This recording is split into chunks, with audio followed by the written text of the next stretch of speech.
7 o'clock in St. Louis. You are listening to The Morning After, presented to you by Brown and Crouppen on 101 ESPN and the TMA STL YouTube channel. We broadcast from the Stifel Studios. Tim McKernan, Doug Vaughn, Martin Kilcoyne with you on the program. Little Jackie Papers now doing business as J. Bennett Burkett is on the ones and twos. Come on in. The water is warm. Text into the program, 314-399-9646. That's the Air Comfort Service text inbox. You can call in. Chairman Kurt stands by to take your phone calls. The Collier and Thompson phone lines, 314-974-0101.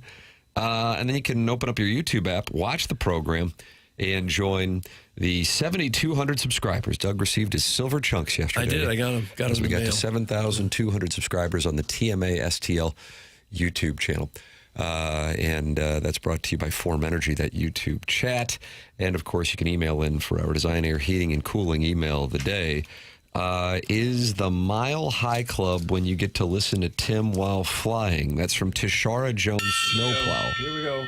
Bright and early. Starts up. No reason for it. Stop eliminating people. Stop it. But what is the answer? That's not the Mile High Club. Doug, you are charged by Dustin McClendon of Lifetime Roofing with setting this program on the right course. It's called the Lifetime Roofing Lead. His business is online at lifetimeroofingstl.com. They do roofing, they do siding, and they are a recommended James Hardy siding contractor because they handle exteriors. And if you got a roof situation, what you do is you go to lifetimeroofingstl.com, or if you want to deal with your siding, you got an issue there and you want to improve it, you go to lifetimeroofingstl.com. It's Dustin McClendon, veteran-owned, locally owned, and they only work in the St. Louis area, so they're not storm chasing. He's a wonderful gentleman, a great friend of James Carlton, part of that TMA sponsor ecosystem. And he wants the show done properly. Okay. We, Martin, Papers, Chairman Kurt, myself, not capable of deciding what the lead is. That's why Dustin McClendon says, I'd like the Lifetime Roofing lead done by Doug Vaughn, and now it is your time to make that decision. Well, the lead is the St. Louis Cardinals, losing their fifth in a row last night. What was supposed to be a late-season charge for a playoff has turned into a slide. Longest losing streak going now in baseball. They do appear to have come apart at the seams here. Now 6 games out in the wild card, and Daddy doesn't like he that much. Uh-oh. Daddy does not like he this much. So it kind of looks like it's over, doesn't it? Well, I mean, we said that on Monday. I know, but it's looking more over. It's looking more over than ever. So if you're in the media, you reserve the right to change the entire opinion. Like, this club came back from 7-0. And they win that game. Oh, was that the balloon party after the game? Then I think we got it. There was a balloon party after the game? No, I'm saying we could have shifted had they won that game and said, maybe there's, even though we declared them dead. This club just doesn't give up, except for the night before when they gave up 13-1. Doug, there was a period of time when you include the magical 9th inning on Sunday in Philadelphia, the electric Monday night, I guess it was Tuesday night after the off day against Baltimore, and then the 7 runs given up by friend of the program, Mike McGreevy, that they had been outscored. Do you want to take a guess? Can you do the math on the fly? No, I can't. I'll say it. How many games are we talking about? 9th inning.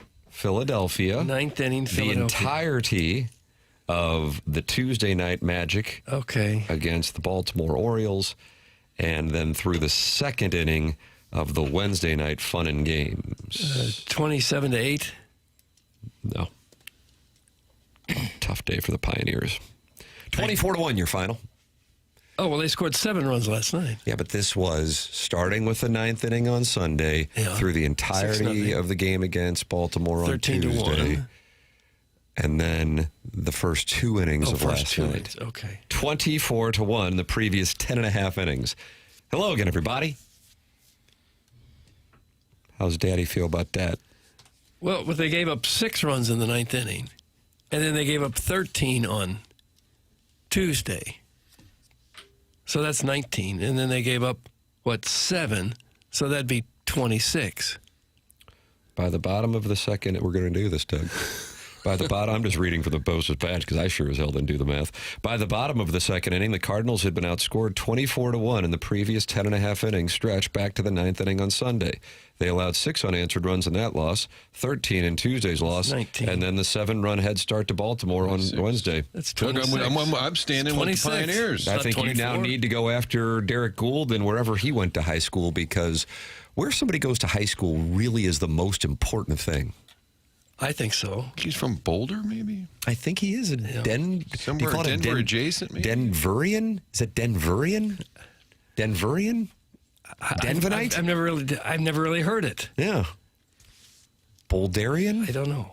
Doug, you're going 6 plus 13 plus 7. That's 26 is what you're It saying. used to be, yeah. Used to be these kids today and their new math. Math is changing.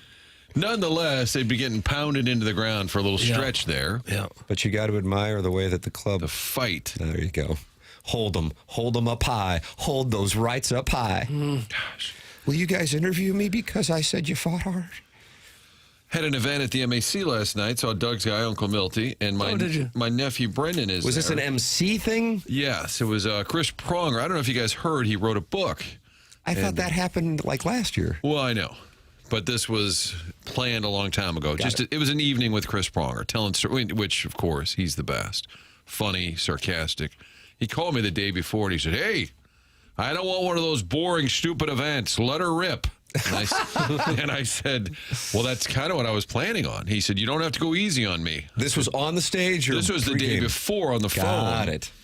And so we had a great time. But my nephew is there. He's 23, likes to gamble. Oh, God bless. Let's talk And it so over. he says, "What do you think tonight?" I said, "Oh, man, McGreevy, 6 innings, 2 runs." Of course, we get into the event. He goes, "It's 5-0. I said, "What?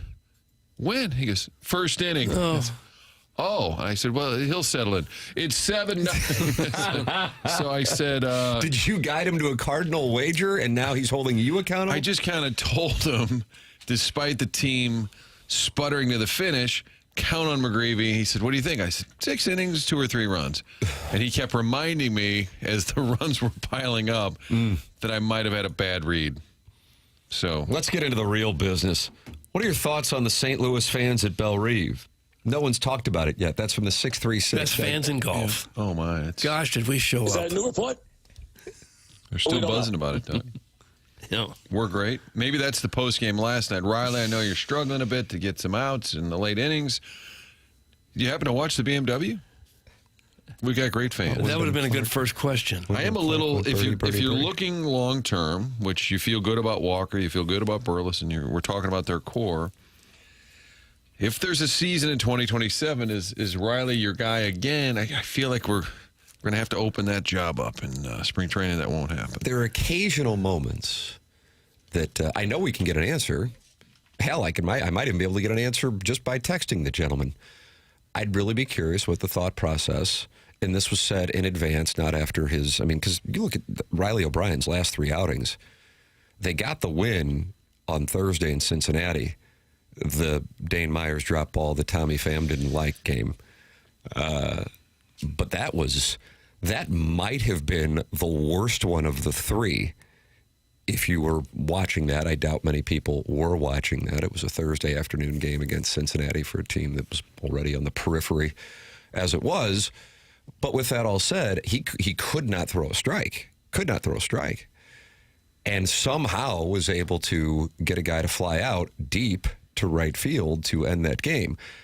Then you had the thing against the Phillies, but in fairness on that, I don't even know if it's in fairness, but just to tell the full story, he did have a bunch of guys 2 strikes. Now I realize they wound up with hits, but it wasn't like he couldn't locate. Again, last night, he just has these pitches where, it was to the backstop, and now you got the potential winning run at second base, and you just can't have that going on, especially with your closer. And so therefore, what I wonder is, I would imagine he had to have been available at the trade deadline. I don't think the Cardinals were like, we got to hold on to this guy because we're making a playoff push. If they were thinking they were making a playoff push, they're not trading Dustin May and Romero and Nootbaar. So I'm just curious if the market wasn't there, if they did want to hold on to him. I don't know. But yes, Martin, I agree overall, of course, At least I think it's obvious. I realize it might not be popular to say at this moment, but versus where we were at the start of the season, where we are now, I feel much better about the team and the organization as a whole than I did on opening day. But specific to O'Brien, this has been absurdly problematic over the last week. And one of the biggest issues is the guy really struggles with control. And you cannot be putting runners on base with walks, and you cannot just miss your catcher and advance runners. And that's what happened last night. And he's a guy at the beginning of the year when he talked about success, he said a lot of it is the mental approach, how he's worked a lot with the coaches. They even have a mental coach, whatever the right word is there. Bob Rotella. But he has said that that's a big part of his game, and I feel you can see it. I mentioned Reyes before from 5 years ago where he just kind of lost it. I think right now I'm sure it starts with your stuff, but I can tell he seems a little bit, the confidence is shaken for sure. It seems like with a number of relief pitchers, it kind of comes and goes. There was a time Helsley was unhittable, and then he wasn't. And the same has happened with O'Brien now, where he was just really lights out, and now he isn't. And I think when that happens, it's incumbent on the manager to make a change. You just can't keep putting the same guy out there and say, he's our closer. Whatever happens doesn't matter. It's all about him being our closer. I think that's unfair to the team. It's unfair to the guy, too. We had audio yesterday, Papers. This is from Bernie Miklas, and who else? It was on KMOX. Is that the Gas House Gang? Do you still have that? I apologize. Might have been Ackerman with Bernie. Okay. Where Ollie Marmol was asked about Sunday, which I know you were wondering about, Doug, why he didn't pull him on Sunday, in particular in advance of the Schwarber battle. So there was a base open there. Here was his response. You don't relieve him to bring in a lesser effective pitcher when the game's on the line. I get the 39 pitches. I can count with the rest of you. But the reality is it's his game to either lose or to close. And to bring in, you want to bring in Ferguson. Schwarber's actually better against lefties and is a high walk guy. So that's just a bad combo, in my opinion. We saw it a week earlier. It resulted in, I believe, a double in the gap. Bringing Graceffo, Riley had an opportunity to punch out Realmuto, Sosa, De La Cruz.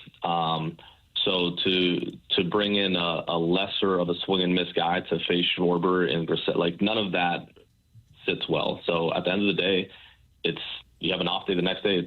It's his ball. If he gets it done, amazing. We shake hands. If he doesn't, that's just part of baseball. But I'd like for you guys to give me an example of a manager relieving their closer when the game's on the line. I'm all ears.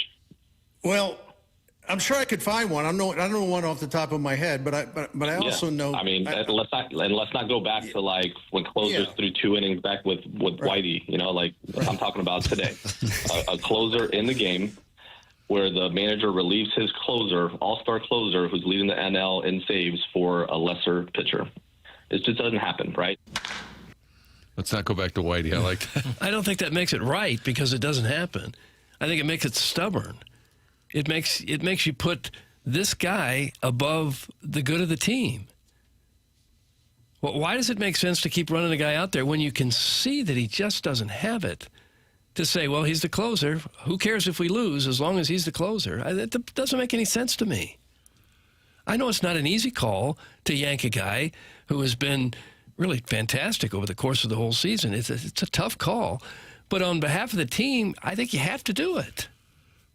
But I also would reserve that mindset for Goose Gossage, Bruce Sutter, guys who are cemented in that role. I do think there can be a distinction. And I also think, in the context of what was his last outing before that Philadelphia Sunday afternoon debacle, that thing in Cincinnati, as I said a little earlier, was the worst of the 3.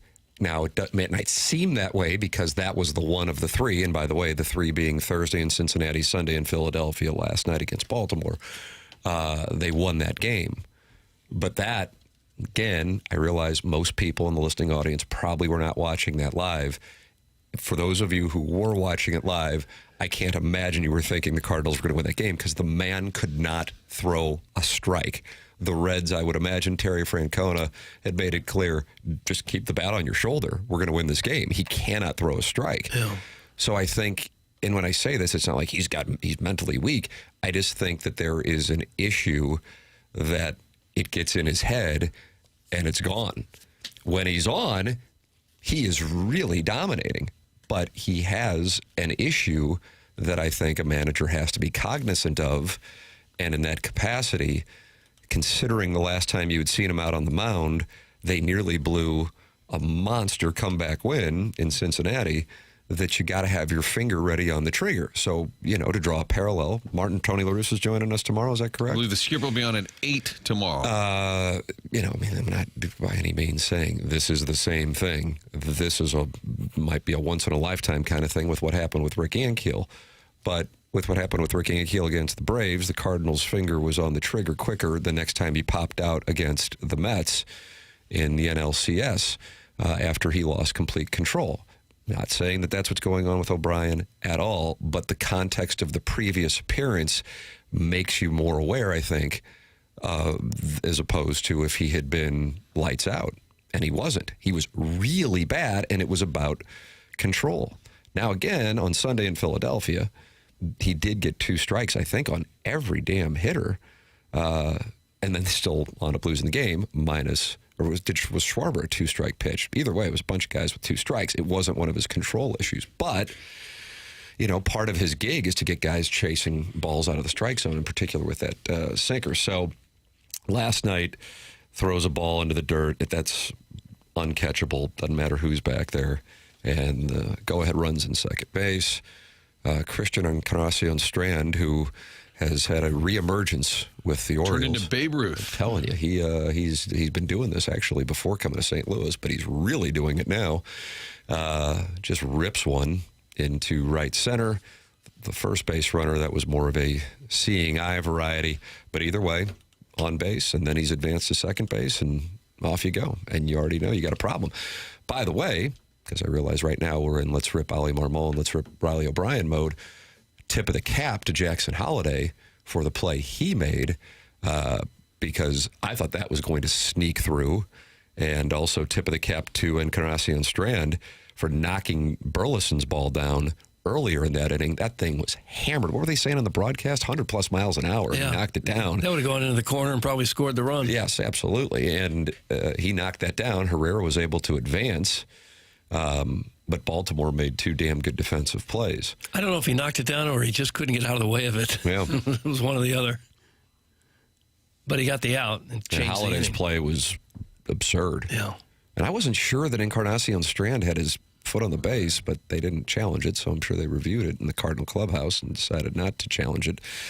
But either way, the Cardinals did have the tying run at third, the winning run at second base, but Jose Fermin pops out, and that'll do it, Doug. Mm-hmm. And you're still sitting at 66 wins, Tim. You got what? You got 28 If left. there is anybody out there who would like to engage in a wager, I am more than happy. You need 3? Yeah, I'm more than happy to. You got 28 left. You just need 3. Well, that would be a monumental losing streak if they don't get 3 wins in the last month and a week. Well, I wasn't serious. But it is funny. The steam is gone, that's for sure. But it was gone on Friday. For me, it was gone on Friday night. But it's been about the and past not even week. about the outcome. It was Dobbins hurt, Leahy's on a pitch count, Palante's on the IL. Right. There is nobody else. And in that sense, it sucks because it would have been fun to have some semblance of a sweat in the month of September. And after the Chicago series, and then after the game that they were gifted in Cincinnati, I was thinking that we were going to have that, and then you just got hit with 3 monster pieces of bad news on Friday. Well, I know the Leahy thing might have been. Were you aware that they were going to limit him to 65 pitches? Were you guys aware of that? I wasn't. I was not, no. I knew that there was talk of monitoring his innings down the stretch. And by the way, it's the right thing to do. I understand it. As a fan who would like to see a sweat, it's frustrating.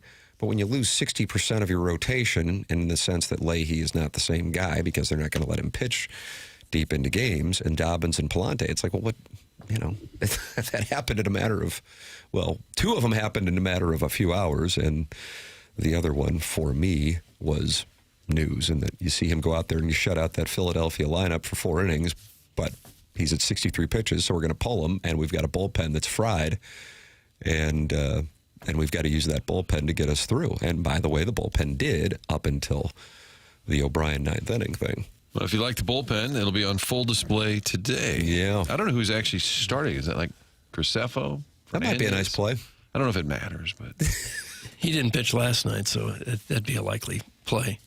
but it's all about down the road, and that's why I'm saying with Riley O'Brien, it's been a great story, but the way it's ending, I'm thinking next year I might have to have a little competition in the spring if there's a season. I'm not saying he's my guy for sure. He's certainly a candidate. 100%. But I think it's going to be open. 100%. Yeah. It's a great story. I just think you have, at some point, sometimes you have to manage differently at the end of the year than you do at the beginning of the year with certain players. Remember that there was a time Mark McGwire got pinch hit for. Kerry Robinson, last at bat, Arizona, October 2001. If you're going to do that to McGwire, I think if a relief pitcher suddenly doesn't have it, whether he's a closer or not, you got to change.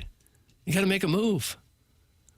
Well, when Reyes gave up that home run in the wild card in 2021, somebody in the press box said, "Who would you have gone to?" And I said, "Anybody." Yeah. Anybody but Reyes. I said, I don't care if Matt Carpenter pitched. Anybody. Mm-hmm. There are times when, and Schwarber, all the splits, whatever, I'd say, I don't care. In that moment, you can just say, you know what? Tradition tells you don't take out the closer. And I think that one is up for debate. It's not 100% had to take him out. But with that theory that he's the closer, you don't do that, I would say, well, there are times when it's not looking the part. You can use your eyeballs and say, you know what? I'm going to roll the dice with so-and-so, even if the splits are bad, because I got to try something different. It feels like it's just totally managing by the book. A book is telling you what to do instead of looking at the game yourself, checking your eyes, seeing what he's doing, and making a decision that way. I just don't think that's the way to go. And I do agree, the premise is that this is how it's done. I agree with that largely what he's stating is true, that's how closers are handled.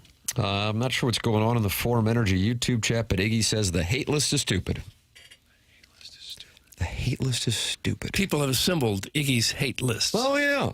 Well, and They were after up the over morning after, 20. I think it's a top 15, and they're released at like the AP poll in college football at 11:30 on Mondays. Right. And it's a rankings, but Iggy says the hate list is stupid.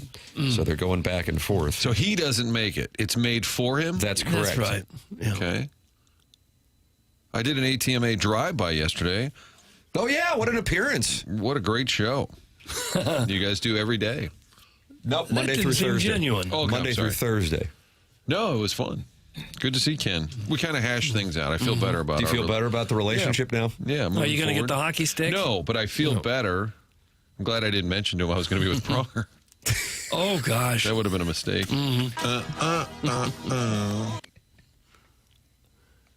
That would open up a whole nother can of worms. Get that woke manager out of this town, please. That's Well, the I don't know. Yugoslavian. He's woke. Hi, Poppy. No. Didn't know that he was woke. No, I don't know if woke has anything to do with it. It's kind of frustrating to think that they don't have more pitchers coming up through the pipeline, that they don't have some people at AAA that they could trust to come in and be a reliever, take a spot start or two. It's like they're saying we got nobody. Well, that's what the minor leagues are about. They're supposed to pitch in like right now. 40 man. 40. Well, there's got to be some on the 40 man, and that's 40 what it's man. about. You got to have people ready to go when 40 in an man, emergency 40 man. situation. Some guys talking about fries. Don't let him pitch. The guy talking about fries, leave him on the bench. Even our guy Quinn pitched, Saturday? Got teed up? So he'd be on turn today. Yeah, but he's pitching tomorrow. Friday. So I guess we're monitoring his. He didn't have to work too long Saturday. No, just a few. He was a little efficient. So he'll be on the bump tomorrow, papers. I wonder what kind of crowd they'll have today. Strong to I would think weak to quite weak. Dare you. This is really when you need downtown businesses so people can pretend to Oh, be. Doug, Max and Irma's. Yeah, So people can that's gone say, too. I'm gonna bug out a little early today. Gonna go see a client. I'm gonna catch a client before he heads out of town. Okay, and then you're at the ball game. That's why it was a businessman special, which is very offensive. but they could probably use a few more businessmen downtown yeah. to run over and go to these games. And they used to be very popular. They get big crowds. Do you think a bullpen start will affect the infidelity index that Great question. happens What in the world? at a day game in St. Louis? That's a great question, actually. I hadn't thought about it. People will stray because Gastelum might see an extra inning. I don't know. It breaks up the flow of the game, when guys are only going 3-4 innings at a All right. time. It messes with the normal order of things. Yeah. Like when Cupid Shuffle comes on, people might be more prone to heavy petting. I don't know. Or some would say that it might increase because of the, warm-up periods and bringing guys in and out, less time to watch. More time to play. Yeah. Or just the vibe. It's a free-for-all. Right. Who's pitching? Whoever. You want to pitch? Just go for it. Yeah, Live your life. Fredbird's taking the 7th. Just kind of that laissez-faire attitude. Yeah. Idle hands are the devil's playground. Is that what it is? The idle mind. There's also idle hands, I think. You don't keep people busy. How's your hand? I've been concerned about what you your got going on there after finger. the mole scissoring? But does it hurt Swollen less? still? Does it hurt less? It still hurts. Yeah. Oh, I hate that for you. It sucks. Guys, I cheated because I watched a closer pitch 2 innings. My wife forgave me because it's not normal. That's from Daddy Likey. Yeah. So here's an example makes of what sense. Jackson's presented. Makes perfect You get a hall sense. pass if a reliever throws to 8 batters or more. Yeah. Bill, what were you thinking? They let Graceffo go 3 innings. It just got away from me. Yeah. You're in couples therapy.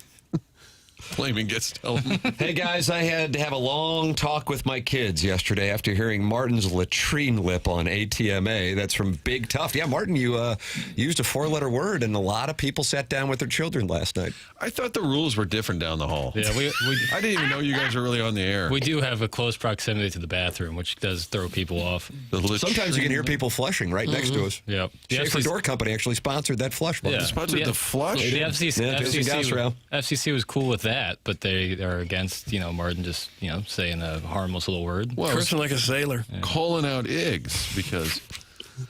And I will tell you, so the Pronger event last night, we kind of decided we were going to let it rip, have some fun. And Tim, with that, Yeah, what happened? sometimes public speaking in that venue, that event, you're like, there may be a salty word or two. So as we're getting ready to I go, assume that's okay, right? I assume the same. Don't and you especially- MC these like all the time? Yeah, but some MACs, things are a little more buttoned up. Got But it. this time, I'm like, we're going to have some fun, let it rip. And then some women who were Blues fans came up, hey, Chris, can we get a photo before the event? I said, oh, wow, there's women here. Maybe I'll clean it up a little bit. The next person to come up and ask for a picture was a 10-year-old girl, and Prong goes, you're in trouble now. So I said, oh, boy. But in the end, we decided, you're here at this event. You knew what you were getting in for, and we just decided not to be too concerned about it. So the words were not all that pristine last night, but it was fun. Really fun. Hey, good morning, fellas. Yes, I am heading to the Businessman Special, and yes, I have a hot water along as my date today. Will be sitting in section 214. Look for me. Come on, you've got to proofread Hot before water? you hit send. I have a hot water along as my date. What's that even mean? Jackson, is that a term that is I think we've been married, the three of us here combined, I don't know, probably like 60 years, 70 years. You're a bachelor. And, of course, a man in love and Marty monogamy. I want to make that clear to the listening on all the ladies in the audience. That's right. But is there a term now for people in their 20s where they call a date a hot water? No. If there is, I haven't heard that. Well, what's the word he meant to type there? A hot number? Hot number, hot Yeah, woman. maybe. And it's in section 214, Doug, so maybe we should hang out I'm not there. going to go up there and look for him. Why would I? What if you just had a pot of boiling water next to him? He brought some hot It's water. odd. Didn't our guy who was looking for a date last year's opening day? Oh, yeah. Bachelor Where we baseball. and part of his pitch was his section, and we were telling like folks that they could be a part of this. That was truly the convergence of 101 ESPN and TMA at its finest, because we had Tyler Russa, it was great, after Mosaic, and there was a guy outside of the Shark Bar at Waiting to get PPV waiting for us to get, no offense, but probably wearing denim that he's had since the early 80s. Oh, why did we have to have class warfare Hold on, right there? was that LaRussa or the guy at the which one? Maybe both. Both. Waiting for us to get him a date. And we kind of For forgot Cardinals that it was a opening day, bit that we yeah. had been a part of. We did him wrong. And then on the day that he was counting on us, we forgot that we had committed to the bit. Yeah, I was staring at the Cardinal manager his opening day right after John Mozeliak, and there's a guy knocking on the glass. Remember me? Doug, he meant hot drink of water. That's from the 618. Some people are saying he meant hot wife. But that wouldn't fit the premise. Either way, this all could be taken care of if the guy took 1 second to look at what his text was going to be before hitting And Doug, send. so you want people to proofread before you hit send. It just takes a second. There's no rush. I have a hot water along as my date today. Makes no sense. I'm going to block him. He's gone. That's Huntley, extreme. hot Wow. wife Hunter. He's gone. I'm going to suspend him first. And maybe he needs to take a extreme. couple days off to learn that we're not always in as big a rush as he thinks we are. Tim, my wife, Alicia Cuthbert, and I will be in the Budweiser Terrace today. Come on by and say hi. That's from the Never Ending Wipe. Wow. Alicia Cuthbert lives in St. Louis and goes to Cardinal games? I don't know. And she was in The Girl Next Door, which Jackson refuses to watch. That's right. I think she's married to a hockey player. A member of your St. Louis Blues? No. Former captain of the Toronto Maple Leafs. Well, as I do the paperwork on the suspension log, thank you, Appliance Discounters, for the log. I realize the guy's name is Huntley, hot wife Hunter. So no doubt he meant I have a hot wife along as my date today. Nonetheless, he's been suspended a period of 2 days' time, and he's been blocked for a day and a half. For a typo. Yeah. Well, Doug's really cracking down here on the typos. He really wants some more proofreading. Okay. I think that's reasonable. Your suspension doesn't matter anyway. Don't bother. That's from Sharon and Clayton. and Okay, she just- Sharon, let's get you back on the list. Sharon has just been suspended a period of 2 days' time, and I'm hitting her with a 15% tariff. Wow, a tariff. Yes, less yappy, more jazzercising. Appliance Discounters makes Doug's suspension logule possible. That's the Bradley family. Just got a refrigerator from the Appliance Discounters last month, and I recommend you do business with the Appliance Discounters as well if you are in need of an appliance. Appliance Discounters has always been known to have the lowest prices in town. Well, it just got better. Come by the Appliance Discounters outlet store, and that's located at 9425 Gravois in Afton. The store is filled with slightly dinged or dented, closeout, or one-of-a-kind appliances. And believe it or not, they're priced even lower than their 4 other showroom stores. Some items are priced more than 60% off the competition. All come with a full factory warranty. If you don't mind a small ding or dent, you'll save big. The outlet store is open Monday through Friday from 10 a.m. to 6 p.m.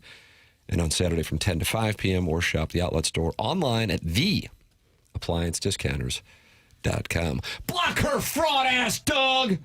Wow. Why Are you just gonna- suspended her gonna- 2 days' time? That's from the Gray Summit Grey Goose Guzzler. He wants her blocked.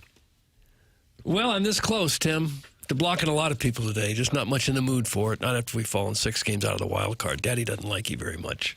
Well, we can turn our attention to 7 days from now in Columbia, Missouri, when Arkansas Pine Bluff will put the 2026 Missouri Tigers to the test. Is there a spread out on that already? Jackson, you got any numbers on that, or is that not available? That is in the not available Doubt category. it would be available as of right now, but I can take a look. I know Florida State, for example, they're laying a big number to New Mexico State this weekend. Doug, Mike Norvell, is he going to try to send a message as he fights to keep his job? But is he going to, or on the other hand, is he going to try to stay healthy because he's got a roll damn Todd coming? That number's 31.5. Lincoln Riley also could be on job alert. He's got San Jose State. That's 38.5. Oh, I got a number. What do we got? The Tigers are 53.5-point favorites. Ooh, this will be my. fun. You guys going to go down and watch? Is that what you're seeing too, Kurt? 53.5. Okay, just confirming. Yeah, 50. Doug, who do you like? The over-under is 62.5. So not I a would lot of take faith in the Arkansas Golden Pine Knights. Bluff in that one. Plus 53.5? Yeah. Well, you start the game with a half a century lead. Man. I mean, they're going to play 11 players and all, right? It's available, dumbass. It's from Long Dong Silver. That's why I checked and found out and got the answer that in could a be me. timely manner. I be the dumbass. Nah. It's minus 53, bozo. That's from Harrison's brother master. Again, If you're going to bring that kind of energy, take it somewhere else. what does that say? That they're bullish on Mizzou or this opponent is really bad? Probably the latter, Martin. Yeah. That's what I'm Probably thinking. the latter. Don't you think Drinkwitz would take his foot off the gas at some point if you're up by 50 points? We had a game last year where there was a Bama game, maybe, where Roll damn tide. but we were predicting the same thing. Like at some point they wouldn't do that to the opponent, therefore they wouldn't. That was a Saban move. We're now in the DeBoer era. I don't remember which game that was, though, but I remember they would play like a New Mexico State, actually, and the number would be 48.5, and they'd be up, and they could certainly cover the number, but Right. he would slow her down, and it was kind of like a gift to the boosters. We aren't going to talk about it, but you know you're going to be able to take the other team. We'll win. Don't you worry about it. We'll win. But the other team is going to cover. Enjoy your free $10,000, fellas, and if you could, send it to the program so we can get a linebacker. For reference, they played Central Arkansas to start the season last year, 61-6 Tigers. But I think it was one of those random non-cons in like November. That's where that was usually the gift from Nick Right, Saban. right. But just for reference on an opening game Sure. with a similar opponent, they did win. Mizzou did continue to pour it on. Yes. Right to the end. Yeah. Pine Bluff lost by 70 to a 2-win Arkansas team 2 years ago. That's from Drinkwitz's belch. And last year they opened up the season against Texas Tech and took it on the chin 67-7. Doug, maybe this is an opportunity to lay 53.5 points. It's going to be fun. You going? I'm not going. No. Thursday night game's tough to go to when you When you go to the lake right afterwards. early. Well, we got work the next day. Well, I'll run the board. Yeah. I enjoyed that. Have yourself a day. I don't enjoy games that aren't competitive very much. I mean, it's fun when it starts. You're excited. They're running on the field. Yay, go our side. Gold Go pants. team. Go University.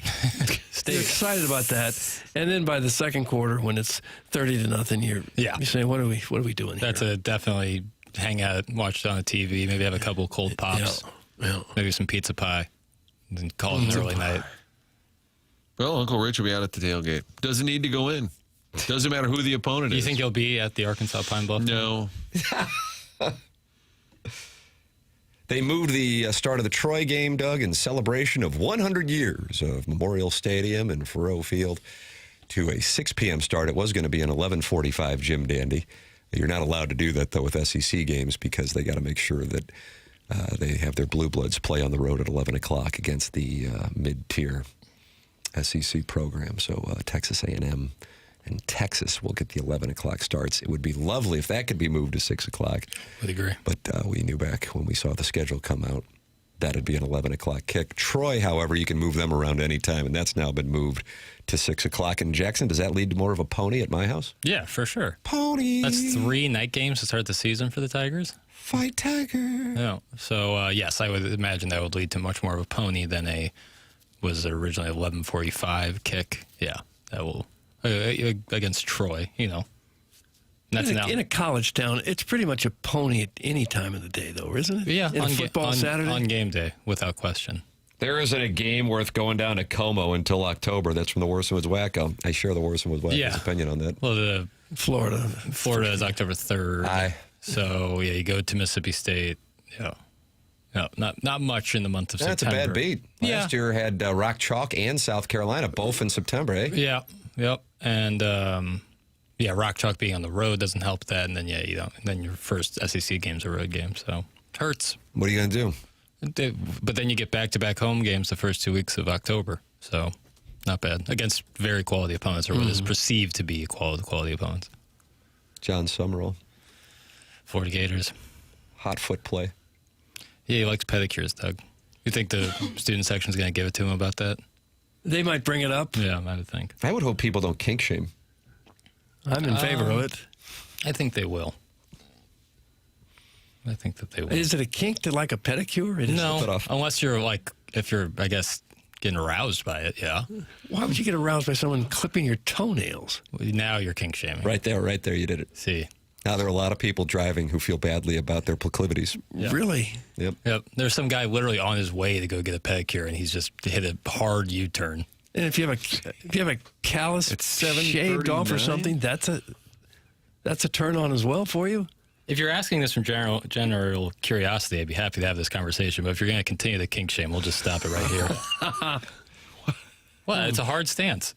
We don't kink shame. If you put in a device to help the bunion, so your big toe doesn't aim like towards one- the kitchen instead Yeah. of straight ahead. Yeah. That would be a turn on for you. Not for me. See, right there, you just said for you, not for Yeah. me. Doug, I think I'm you're just trying to understand Doug, I it. think you're mistaking somebody going to the podiatrist as opposed to Yeah. getting a pedicure.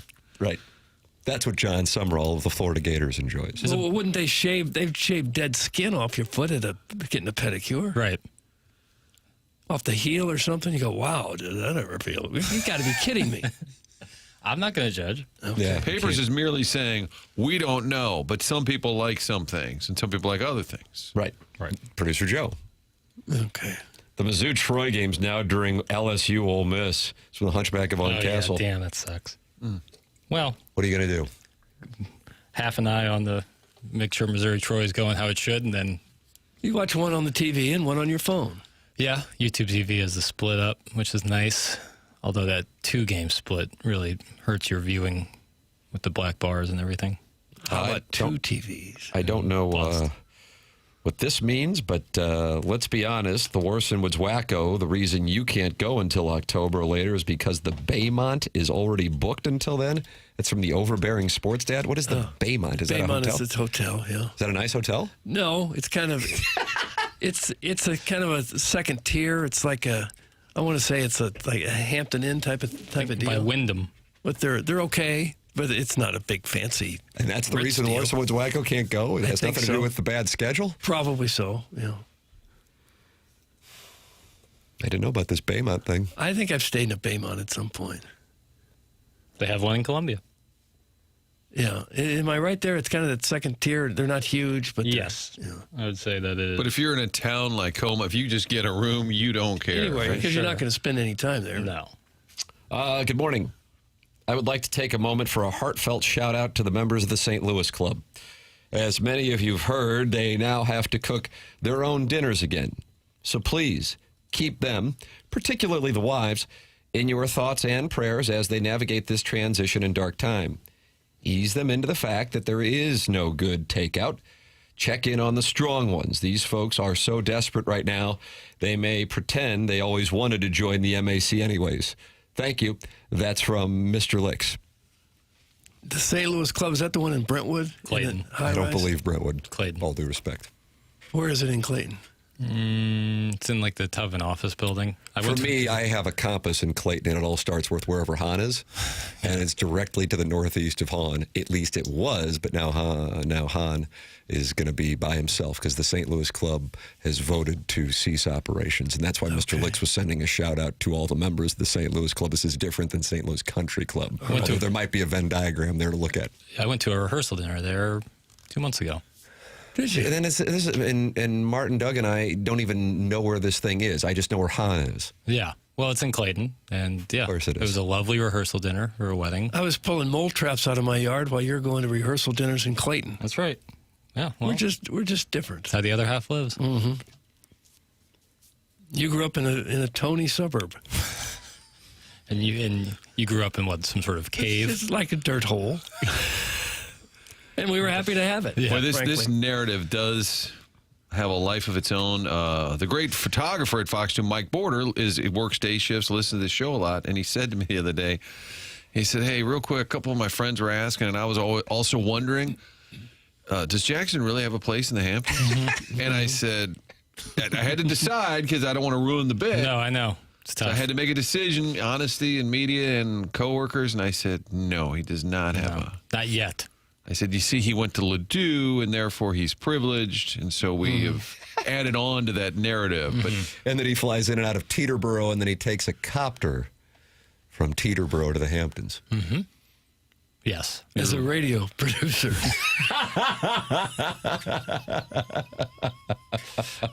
but maybe your parents, super wealthy, say, you got to get out there and work, boy. Right, I don't care what you yeah. do. We're going to fund everything, but you still have to Doesn't get up matter, every day and yeah. go somewhere. That'd be pretty charity sweet. work. That'd be pretty sweet. What do we have to do to get more City SC coverage? We're on a 12-game unbeaten run, but you guys would rather spend most of your time talking about the Cardinals. So from the 618. And he yelled that too, didn't he? That's correct. And then he sent another text just now that says, City SC? I'm blocking. He's gone. Blocking. Oh, my, everybody's gone. Okay, there's certain attitudes that I don't care for. What was his name, Tim? Just says 618. 618. Everybody in the 618 is on the list. They're gone. You've been Doug runs a suspended for tight attitude. ship. His Attitude power reasons. is unchecked.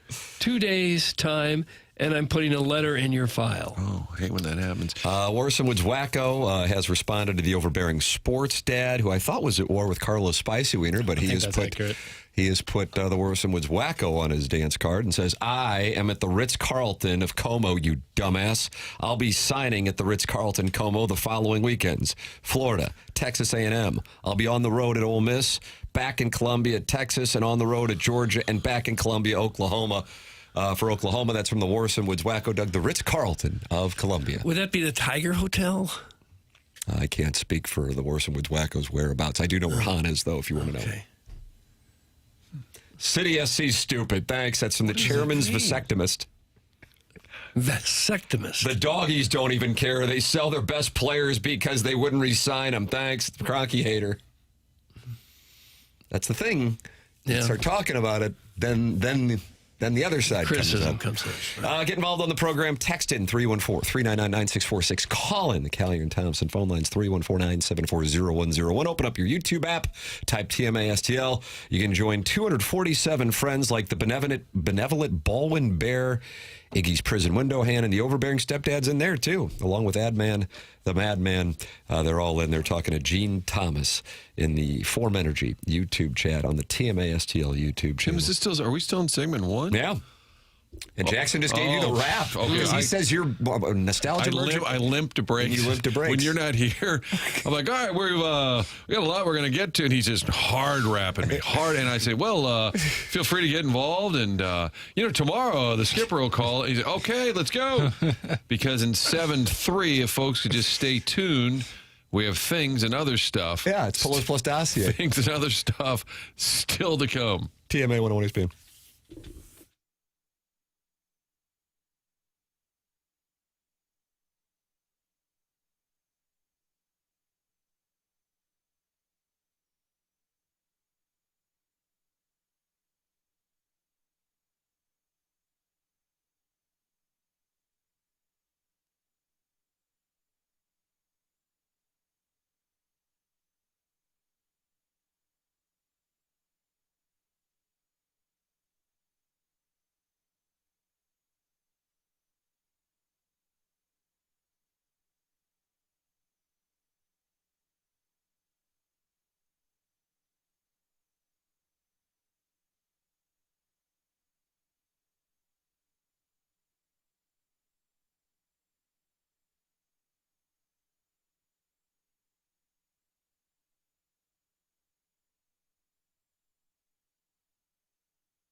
Doug.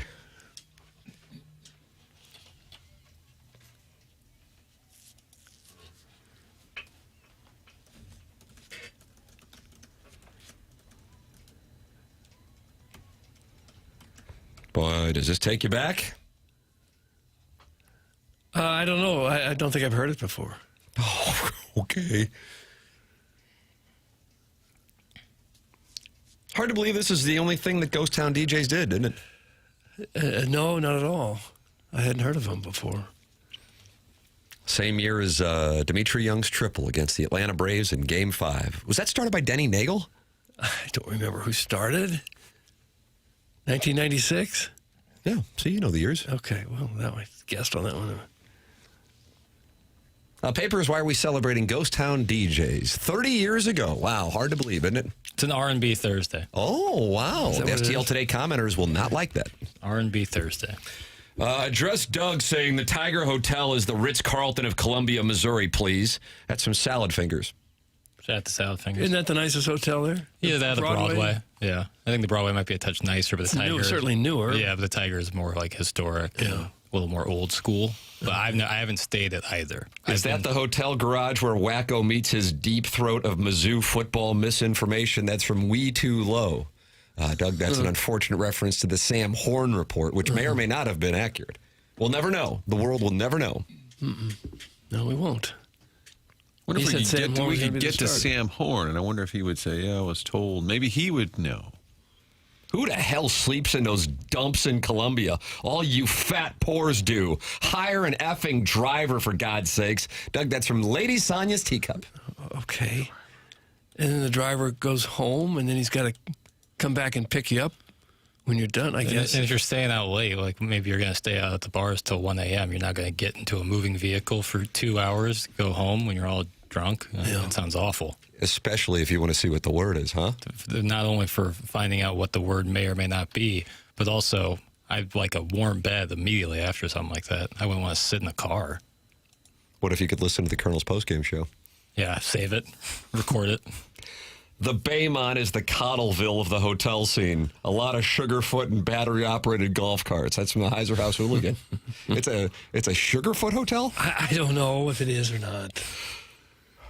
The Tiger Hotel was my dorm my freshman year. Mizzou had record enrollment and ran out of housing space on campus. That's from Manute Bowl eligible. Really? That actually sounds kind of sweet. Was that right after the football team got really good? I think Manute Bowl eligible, we're going back a little bit. Yeah, they're probably going to the 90s. You think earlier? I thought that might have been the 80s? Yeah, okay. Well, you know who Manute is. I do, but I don't know his exact age. Hey, here's a revolutionary idea. Watch the football game instead of getting too drunk to drive back to St. Louis. That's from McGee's Willie. Relax. Okay. It's Saturday in the SEC. Yeah, let your mind People want to your have own a couple business. pops, let them. If they're being responsible and getting a hotel room, that's a good thing, not a bad thing. Not to mention the commerce it brings to Columbia. Don't say commerce. Why not? I didn't like the word. The Baymont has mandatory cuck chairs in every room. That's from ball coach Steve on TikTok. Well, like every hotel does. And they're mandatory? Well, I don't know. Like in a the cup chair. Yeah. Every hotel has like a little chair. Pretty much, Sometimes yeah. a desk. And that sometimes, but when the chair is pointed at the bed, Cuck. that's what it feels Is like. that right? Really? That's what it feels like. I haven't talked to any And if there people in the isn't hospitality one, industry. you ever but- call down to the front desk and say, yeah, Did you there's bring no up a cuck cuck chair? chair? Yeah, there's no. Call down My and room's ask. missing a cuck chair. What other purpose would it be there for? I mean, Right. people don't just sit down. No. Tie your shoes. McGee's Willie equals real loser. That's from Gerard Chadwell. R&B Thursday. Good luck with that. That's from the 314. I have no qualms about it. Ask us not to breathe next, McGee's Willie. That's from We Too Low. Don't tell me what to do, McGee's Willie. That's from the 636. Yeah. No one's saying you need to get blacked out to watch a Missouri football game, although there's been some games where I wish I was. But it's totally cool to, have some drinks. It's a beautiful day in the fall, and if you're being responsible, it's great. The Days Inn is great for foreplay. That's from caller Buzz. I don't know. I didn't know that. Doesn't it seem like there's a demand for more hotels in Columbia? So many people can't stay. I know. They I know stay there's only a vacant. few Doug, days. why don't we build a luxury hotel there? We probably should. But it's just- only a handful of days. Right, it stays vacant for so long. Yeah. Like you're going 9 months where it's not even going to have like half capacity. But I don't see any of them going out of business there. I'm sure there's some on the outskirts of town that definitely have gone out of business. Well, build it in town. That's what I'm saying. There's not a ton of real estate available in downtown Columbia? We'll find some. Okay. I wonder if people are in Columbia, if on the corner of 9th and Broadway, if that restaurant space is still open. I'd be very curious because it's been vacant since 2017. 9th and Broadway. Right on the corner there. Maybe the most give me a prime spot. Boy. 9th. You know where Broadway Sure. is. Yeah. So then Bought time right there. Do you know where take 9th is? it I don't down know to where 9th 9th is. is splits It's right down the between middle. 8th It goes and 10th. right. 9th goes through campus all the way up downtown. What's there? You pass bookstore, you consignment pass shop. Shakespeare's on the way up Okay. there. Oh, you that's pass nice. The Bucci's. journalism school, Doug. You pass Okay. Tiger Barber. That's where we got our Shakespeare's. educations to be able to do this job. Yeah. But Shakespeare's is That's why I 9th tried and to forget it. Shakespeare's is 9th and Elm. We need to go up to Broadway. Okay. You got to go up the hill. All right. So right there on 9th and Broadway, there's been a vacant What's restaurant. Fieldhouse on? Is that Broadway? Yes. So that's the main drag. Yeah. And then 9th, I would say, is the main drag going the opposite. Doug, did that help? Do you know where you are now? Yeah, I know You're where at 9th and Broadway is. Yeah. Getting blacked out at a college football game is my right as an American, McGee's Willie. That's from Big Tuft. Yeah. Aim high. Set high goals for yourself. Why is this show turning into a Columbia Garmin? Knock it off! That's from MD 2020. We like to have a segment where it's called Where Things Were or Currently Are. Great segment. Because otherwise, you'd be a nostalgia merchant. Right. I enjoy when a listener texts in and tells us to knock it off.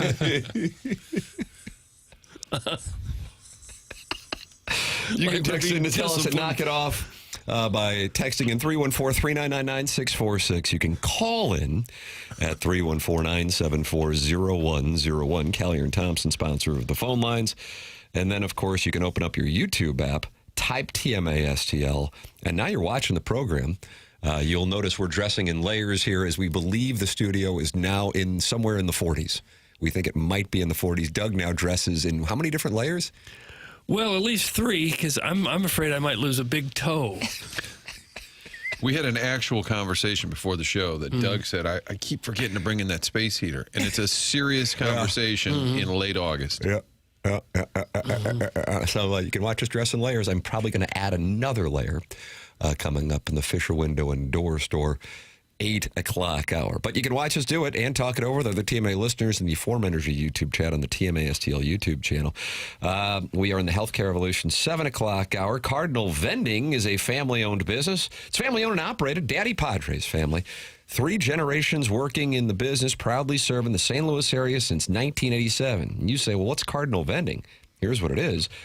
They can convert your existing office break room into a modern micro market at no cost to your company. Go to cardinalvending.net. Today's workplace break room is more than chips and candy. Cardinal Vending offers fresh salads, wraps, sandwiches, fresh fruit, protein snacks, healthier options, plus all your favorite beverages and snacks. They handle everything for you, from installation and setup to stocking, maintenance, and ongoing service. Whether you're opening a new office, replacing an outdated vending company, or simply want a better break room experience for your employees, Cardinal Vending can customize a solution for your business. They're local, they're responsive, and they are committed to outstanding customer service. If you are a business owner, office manager, or facility manager, reach out to Cardinal Vending for a free consultation and see how they can transform your workplace break room.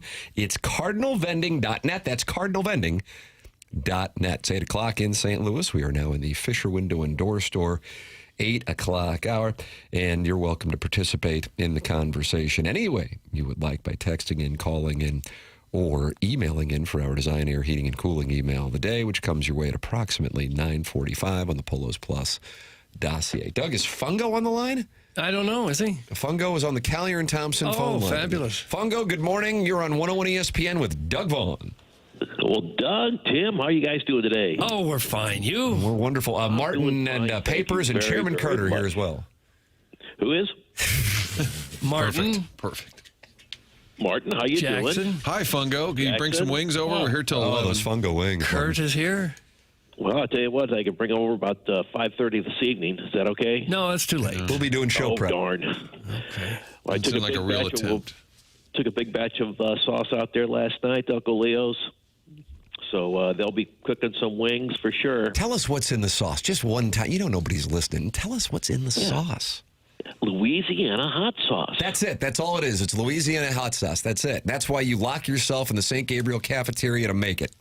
That's it. You got it, Tim. Damn it, Doug. That's it. Just Louisiana hot sauce. There's something. There's something sweet in there, though. It's got to be brown sugar. I don't know what it is, though. Somebody put something in there for me. So God, it's good. Doug, you got to get those wings at Uncle Leo's. Okay. The fungo wings. This guy makes them. Yes, I know. But he won't tell us what's in the sauce. I know. I'm a little interested. Well, you could just go there, eat them, enjoy them, and then just think about what could be in it. Doug, think about what could be in it. All right. You got something Well, going I on? can Something you tell you want to that. promote? Let's see. If it's August, it has to be Gabriel Golf Tournament time, and we have two foursomes available. Oh, Doug, two foursomes are available. Iggy has a gobble bowl Friday, available, and Friday Fungo and has a Saturday foursome afternoon. available. Friday and Saturday afternoon are when the foursome's available. Yes, sir. And then, Doug, if you plan on playing, let me know. I'll put a ball in one of the par 3 holes for you. Oh, gosh. I appreciate that. What location? Because I know it's moved around a few times over the last... No, we're still down in fabulous Farmington, Missouri. I love that course. I'd like to play that course when it's not a scramble. I think it's called Bogey Club now. Is that right, Jackson? You're a member at the Bogey Club in Log Cabin. Yeah. So do you guys also get the membership in Farmington? Yeah, they license it out to...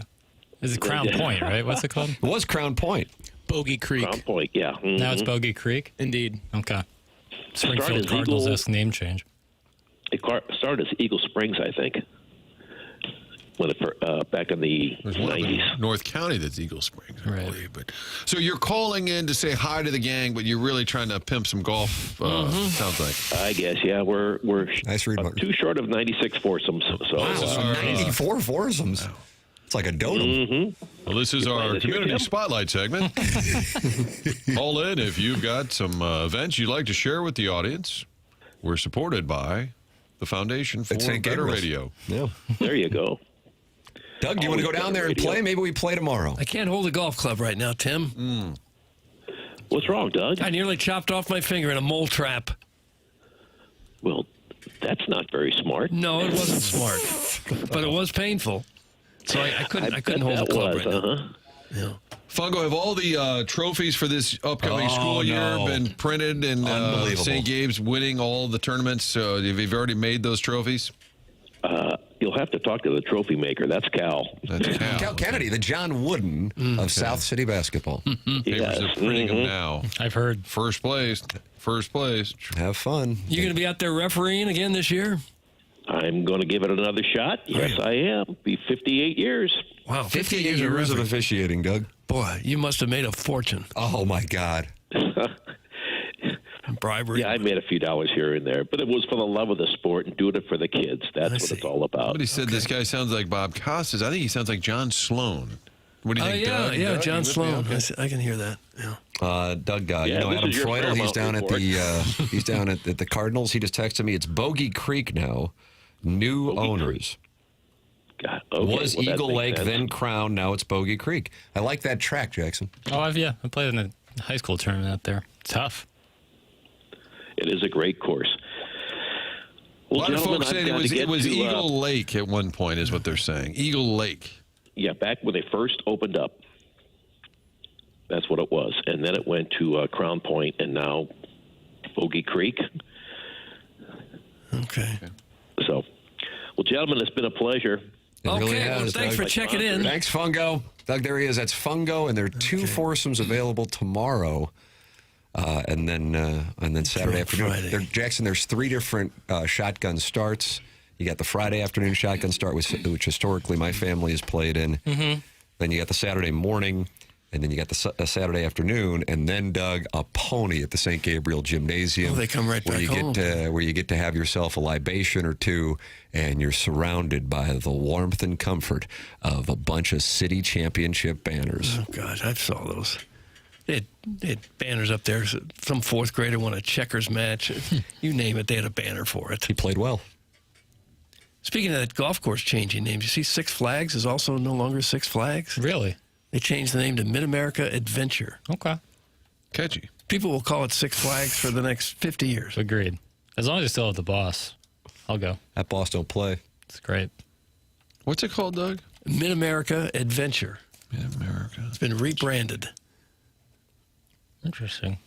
I'll play if Tim can ride in my cart. That's from the Cronky Hater. Okay. I wouldn't mind playing, actually. I thought it was last Friday. Papers, will you in? It's a drive. Yeah, but it's a great course. What if we go down there and we go 20 under? It'd be pretty sweet. I haven't played a scramble in forever. I love a scramble. Farmington's not too far. I love that tournament. I really thought it was last Friday. It's like an hour, maybe, Yeah. if that. Yeah. But then, yeah. Well, but you can play golf a lot closer than an hour. I guess I wouldn't go in support of St. Gabriel's, which would hurt not only my heart, but my soul. But To support St. Gabe's? no, to not support St. Gabe's. When the opportunity presents itself to support St. Gabe's. Why don't you support your own grade school? We don't have a tournament. Oh, gosh. Don't need it. In fact, I haven't had any events in my grade school I haven't either. since I left the 5th grade. What are you trying to say? It's amazing how that works. I don't know. But that just goes to show that the community isn't as strong as it is on the south side. There you go. That's the right comment. I also don't go like you. A lot of people, I imagine, go to church back at their grade school where they once went. I don't go to worship at my public elementary school. No.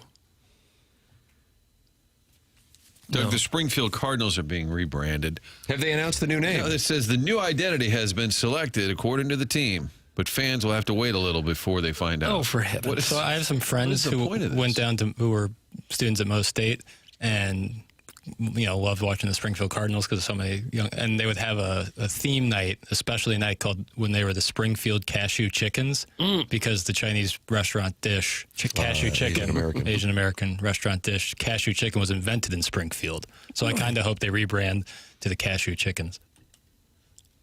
Well, they could. I wonder if they'll do something with Bass Pro Shops. Like a sponsored name. Well, isn't that what you think of when you think of Springfield as kind of the headquarters of Bass Pro? I do not personally. I did not know that. Well, what do they announce? We've got a new name, a new brand. All of this is coming your way. And then they say, we know what it is, but we're not telling you. Yeah, well, teasing. They're getting better at teasing They down gotta there. Get better at teasing. Get involved in the program like Fungo did. 314-974-0101. Collier and Thompson phone lines. Text in. Air Comfort Service, text inbox 314-399-9646.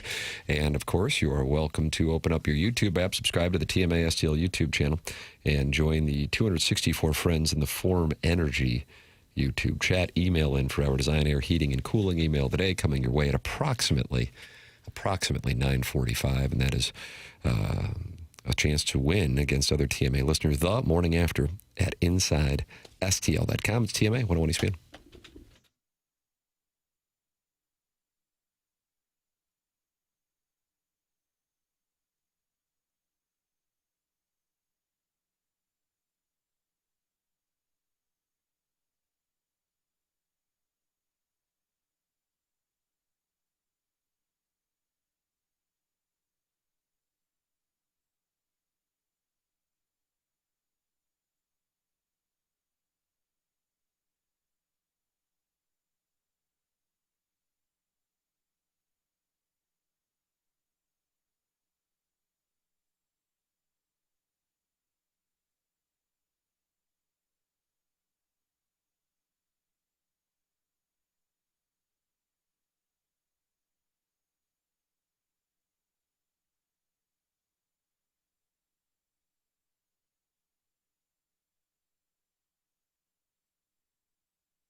This is Jackson with a Sports Center update brought to you by Universal Windows Direct. Cardinals lose yesterday to the Orioles. It's 5 losses in a row for the Redbirds, but they got a day game today against the Baltimore Orioles. You may be wondering who's starting that game. Who knows? But I do know it's at 1:15. That was another Sports Center update brought to you by Universal Windows Direct. You'll be saying, I love my windows.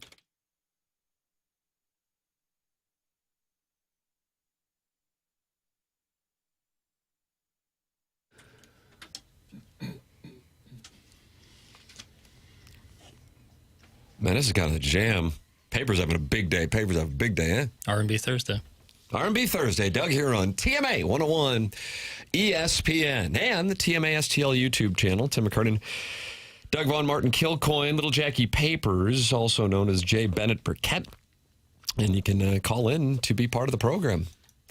Chairman Kurt filters the phone calls and the emails. 314-974-0101. Save that number in your phone and call in and be a friend of the feather, just like Fungo did in the previous segment. Coming up on the Polos Plus dossier, Martin, we do expect Matt Holliday to join us. Well, I haven't, his son stole a game from the Cardinals last night, so we got to hold him accountable. So yesterday on the ATMA vehicle, stopped by to say hello to Ken, clear the air, and then I told you guys that I looked down at my phone. I had left the program, and at 10:44 yesterday, Matt the Bat said, "Now?" ? So he attempted that. So the follow-up will be coming soon. I wonder. I don't know. So yesterday I put it at 78%, and I got a big whiff on that. I'll go 50-50 today. All right. Brad Thompson's on the Polos Plus dossier. That's coming your way at 9:30. The Design, Air, Heating, and Cooling email of the day is on the Polos Plus dossier. That comes your way at 9:45. The Morning After at InsideSTL.com. The Morning After at InsideSTL.com. That is how you can email in for our Design, Air, Heating, and Cooling email of the day. Mike's Hard members only has turned his attention from the Major League team, not to the AAA team, but to the AA team. Is this current Springfield roster the best AA roster ever? That's from Mike's Hard members only. Sounds like he is ready to replace Mike Greenberg when he steps down. Doug, you have been... Is the Springfield team the best we've ever seen? Doug, last night, Rodriguez did not have a hit, but he did have a run on an RBI. It was Ty Pete who had a big night last night. Hey, Petey! 3 for 4. And he came over from the Mariners for Brendan Donovan. Am I right? It's tough to track them all. They got 2 outfielders, right? Was there a Ledbetter in there? Yellow. He's at AAA. Jesus Baez, and you got in an argument with somebody yesterday over his position. George Clooney. George Clooney's doppelganger. That's how it all started? Yeah. Jesus Baez also had a big night as they won 14-4. He went 3 for 4 with 4 RBIs. And Doug, he hit his 21st home run. Now, I got to be honest with you. There's a gentleman who plays first base who I'm not all that familiar with. Martin, are you? Jack Gurovich? Yeah, I've heard that name. He had a big night. He hit 2 home runs. Yeah, he's supposed to be a good hitter, too. He went 3 for 4 with 5 RBIs. So the boys were raking last night. That comes on the heels of Liam Doyle shutting him out the night before and Rangel Rodriguez with 2 home runs the night before. And Baez with 2 home runs the night before. Not the Joshua version here in St. Louis, but the Jesus version in Springfield. Doug, they're changing the franchise's name. Okay. Gurovich is a first baseman, and this year he's got 26 homers, 81 RBIs. So you do think it's the best AA team in the history of the AA? Based on that, I'd say yeah. Yeah, there's no team that's ever had a better AA team. Nice. That's awesome. It's hard to know what kind of pitching they're facing down there, but you'd certainly rather see your guys with gaudy numbers at AA than not, so maybe help is coming. Sup, fellas? Who you guys were talking S? What's the beef? Score still mad at me? That's on the Nipper School Monitor in the Form Energy YouTube chat. It's not a typo, Doug, but it's in code, maybe? Were we talking trash about Knifer Middle School? Is that what he's implying? I don't recall it coming up, but then at the same time, as we all acknowledge, we forget what we talk about just 3 minutes earlier. Yeah. So it is possible that we were spending some time on middle schools. And if Tillman is more of a feeder That's for... the Tillman Trailblazers? That's a feeder for North Kirkwood Middle. I went there. Okay. So you were a Trailblazer. So that'd be super fun if Portland moved their NBA franchise here. It'd be full circle. It'd be very meaningful for me just because of that. I don't think we weren't called the Trailblazers back then. No, I was there for 9 months. That was it. Shaped Not like St. Gabe's where you keep going back year after year. Wow, I heard that. Go to the grade school picnics and things. Not if it's in October.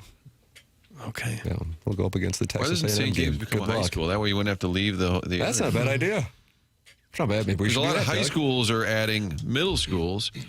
Are a bunch doing that? I only knew of DSMET. Fire up, DSMET, fire up. Is Fire Up CB I going think to do CB that? is looking into that, yes. I don't know the timetable on that. Because Joy V would have to decide, does the kid stay at DSMET or does he pull them and put them back at the alma mater? Oh, wow. I don't know. Let's get Joey Vitale on to see what he's going to do with his children's high school education. He'll be on start at what, about another month? Yeah. To the Colonel's Friday. going to be on next week. They're Nice. getting us ready for Arkansas Pine Bluff. Okay. And then Rock Chalk Jayhawk. I guess maybe Joey V, if he's not sending his kids to Knifer Middle School, then maybe we could take some shots at Knifer Middle School. Okay. Because his kids would go there, I believe. Yeah. What are we doing talking about grade schools and middle schools? What else would we be talking about? Yeah, there's not much else, I guess. Jackson, Rookie of the Year, good or bad? That's from the TMA Reddit Insider. Good. High pitched good, though, I noticed. I love Rookie of the Year. I mean, it's a Cub movie, so that sucks, but Yeah. Is that Daniel Stern? not only Daniel Stern in it, but directed it. Oh, it did? Yeah. Huh. But yeah, it's He didn't have a huge part, but he was funny when he was in there. he plays the pitching coach. I know. Iconic lines. Like some Let guys the like big dog eat. some guys like to put heat on their arm, some guys like to ice their arm. I've come up with the perfect solution. You heat up the ice. Yeah. Daniel Stern. And that gets locked in the pitching cage. Can I ask you a question that's not trolling? This is not trolling. Okay, I feel like I'm going to get trolled here. Who's on Movie Boy this week? I like to know if Gareth is on. Okay. Yeah, my Is assumption was correct. Okay. There will be no movie boy this week. Uh-oh. All right. But you knew that. I didn't. No, I but did you did. not know- I no. honestly think Martin didn't know that. I didn't know for You a think he fact. was... I wanted to know. Okay. Because I like Gareth, and I have never been asked to be on it. I was asked, and then Rafe cucked me. I think Stunning development. I'm doing it in seasons. Restart in the fall. Uh-oh, somebody's charging their batteries. You're Doug. tired of doing it, aren't you?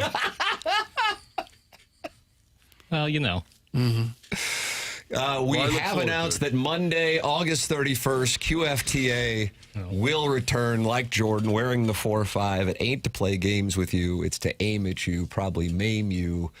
And you can email in tmckernan at InsideSTL.com. And I think since we haven't done one in a couple months, we go 8 hours with this QFTA, Doug. yeah. 8 hours. Oh, gosh. Yep. What could you possibly talk about for 8 hours? Myself. Yeah. So that'd be 13 hours total that day. Oh, How many hours do you want to do? And then you're staring down the barrel of 15 at least more hours. doesn't Learn for the do rest Oh. of like the 8 week. hours of radio every day? Is that right? She was telling us when she was on the Strode situation. The Strode situation. That's what it's called? Yeah. Because she's got the 4 hours here, and then she does something for a Chicago station, and then she records some stuff. That's KG stuff here. Yeah. That's a long day. How does that QFTA, Jackson? Do you just say, "Hi guys, you're on with Tim"? Nope. Go ahead, caller. Tim runs point on QFTA, so I sit there and I chime in when I You're feel the Andy necessary. Richter? And yeah, I'd say. And I love Randy Richter. So much so that you call him Randy. Did I say Randy? You did. Clip that up. I didn't know if it was a slur. Like, Yeah. Well, my mouth sometimes doesn't work all that well. Oh, no. Movie boys going the route of the Stoner and Boner show when the two just decided on the air. Neither one of them wanted to do it anymore, so they just stopped. That's from Tom Bransky's Batwing.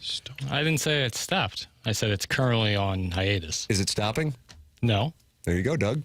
So it's not the Stoner and Boner show. How long do you expect the hiatus will last? As long as it needs to. So it's stopped. No, not true. Okay. The last episode we did was on the Odyssey. well, that's all right. That's pretty recent. Right. Thank you, Martin. You're now back in my good graces. Just like that. Yeah. I just want to be on. That's all. But I'd be happy to have you on. We were going to do a Wes Anderson deep dive. That'd be great. But Paul just said we would rank him from less pretentious to most pretentious Wes Anderson films. Yeah. Why, oh, why am I absolutely going to listen to all 8 of those hours of QFTA? Like a moth drawn to the light of the great and powerful Tim. That's from Dougie V's BBL. Like a moth to the flame. That was Janet Jackson. Remember that? That's the way love goes. And Jennifer Lopez is in that video. People don't know that, do they? Okay, I don't think so. Is there anyone you'd listen to talk for 8 hours? There are Anyone a at few all? shows. You listen that I for probably 8 hours would. of But someone prattling on? If you listen to a podcast and it's like a 2-hour podcast and you listen to that for 4 straight weeks, you've listened to someone for 8 hours. Think about Well, that. I don't mean over a cumulative total. I mean, just sit there and listen to someone for 8 straight hours? hours of someone prattling on. Right. Well, that would be tough. Is there anyone that you would want to hear talk for 8 straight hours? Guess Eloise. 8 straight hours? Probably Yes. not. But 8 hours of a podcast that I could, stop and start. Yeah, that sounds fun. Of like some of my favorite podcasts. Sure, why not? Yeah, I don't mean stop and start. No, consecutively, I think Yes. that's going to be a no for me, dog. Well, what are you going to do when we're doing it for 8 hours? You're not going to listen, yo? Well, it's part of the gig. It's cost of doing business, Doug. Martin, can you tell us about Design Air? They sponsored this email of the day that we're doing it on the Polos Plus dossier, 945. Longest running sponsor of TMA, that is Design Air Heating and Cooling. They're on the web. It's called designairservice.com. Sign up for a maintenance program. That way you are taken care of year-round. No surprises in the wintertime if the furnace is acting up. They're right there, but in advance, probably won't act up because you've done the maintenance. It's a smart thing to do. Designairservice.com for all your heating and cooling needs year-round. Love working with Seth's team.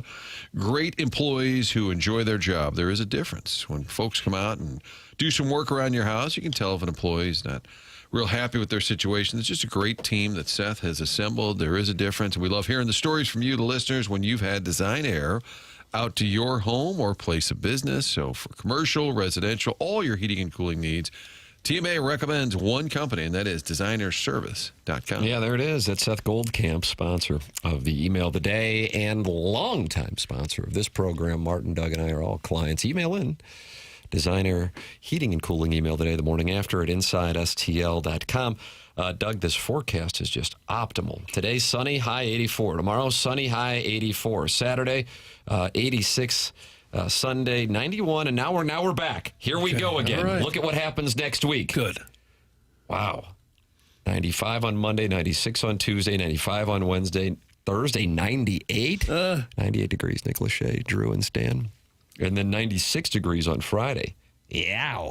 Eeh. And Iggy announced on After the Morning After that we were done with the 90s. Yeah, we're not. We usually have it well into the first week or two of September. Still some really hot weather. Does that impact the Arkansas Pine Bluff game when it's going to be 98 degrees? Do you take Arkansas Pine Bluff now, Doug? They're used to the heat. Yep.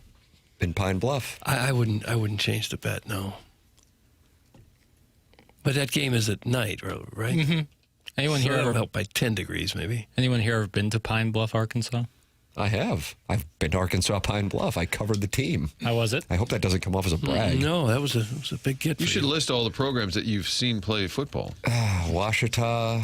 Is that Washita Baptist yeah. against Arkadelphia? And I think they're literally right across the road from each other. Are they? Basically, I was driving to Texas, and then I had to drive back after shooting that game and then anchor the 6 p.m. on KTHV TV. Was that like October of 99? That's what you loved about the Great business. opportunity. Yeah, it was great. It's great exposure. And extremely lucrative.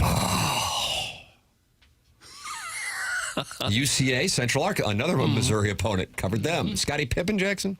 Yep. I never got to Arkansas State. That's Jonesboro. Is that a dry county? It was probably too big of an event for you at the time. Thank you for saying it. Arkansas Pine Bluff enrollment, 2,100. There's about that many on the Mizzou football team. We've got high schools that big in St. Louis. Yeah. An online publication has deemed Pine Bluff as the, quote, most miserable city to live in the country. Oh. That's reading here from the Arkansas Democrat Gazette. Ooh, really? Is that right? Pine Bluff is the most miserable? That's what, yeah. I think there's places that would beat that. Did you hear about Gary, Indiana comes to mind. Watch this. Gary, Indiana. Gary, Indiana. I read they had a big power outage there. It covered much of the city, and they sent the power company in there, but they immediately left because the people fixing the power were being shot at. So they said, nope, we're not fixing it. We're being shot at as we try to fix it. Yeah. That, to me, would be about as bad a place as you could be. That's where the Jackson family grew up. You know. And I mistakenly said that's where the Bears are moving. People corrected me at the time. Hammond, Indiana, which is a good 10 minutes from Gary. So I was way off. Yeah. By the way, Pine Bluff, Tim, it's just a little south of Little Rock. Oh, yeah. Drove down there. Covered the team. I did a great job covering that team. I don't feel like enough people talk about how great I was Jim, you covering really that. stayed deserved covered. an award for that day. When you filed your report, it stayed covered. Thank you. Do you still have any of those videos? Well, we know all of our videos at Channel 4 were destroyed.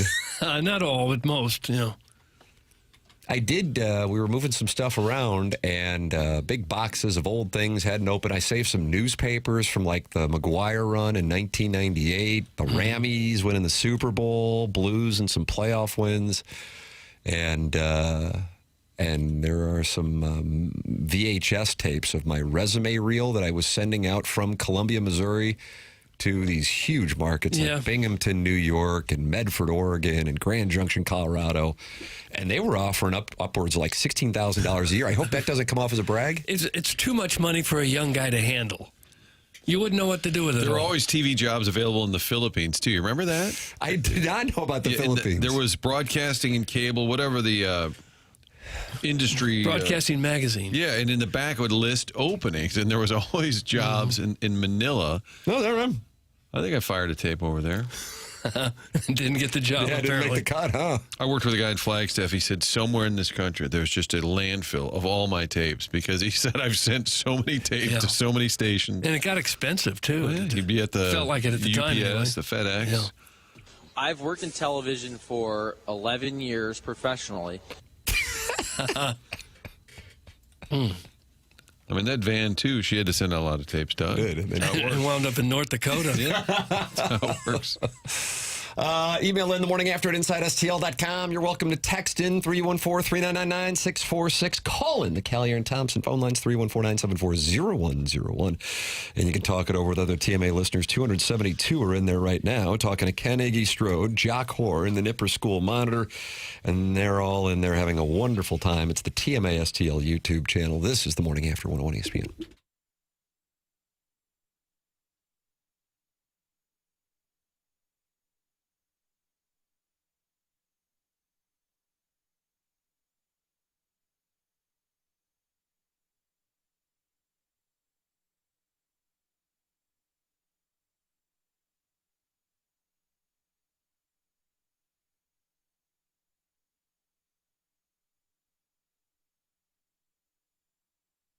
Yeah, I mentioned earlier, I had the Chris Pronger event last night, so I'm leaving the house. The kids said, what are we going to have to eat? They were looking for some food, and my wife was out. She had some school, and then the kids said, we need some food. So you know what we got?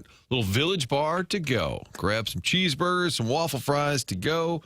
That's always an option, but we love hanging out there. It's a great spot for lunch and just chopping it up, watching the game, hanging out. Village Bar right there in De Pere, been there for more than a century. Used to be the old general store way back in the day. Great food, great heritage, and they've added the distillery in back. The barn is the home to 1879 Distilling. That's where they make the award-winning spirits like Red Barn Vodka, the Havana Dark Rum. You've got the bourbons, the rye. You can sample them all on the weekends. That tasting room is open from noon to 5. Good spot to also buy some gear for 1879 Distilling and the Village Bar. It's that cool spot just to the east. It's all connected there, but on the east end, that is the general store, the blue building there where they have the tasting room on Saturdays. Ask for it by name around town. If you're making a cocktail, do it with Red Barn Vodka or any of the great flavors that have picked up awards. You can find out the whole story, all the items available at 1879distilling.com.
God, is this...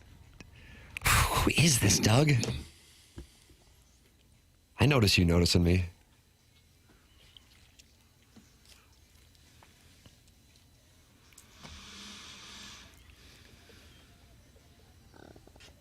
Doug, who do you think this is? I don't have any idea.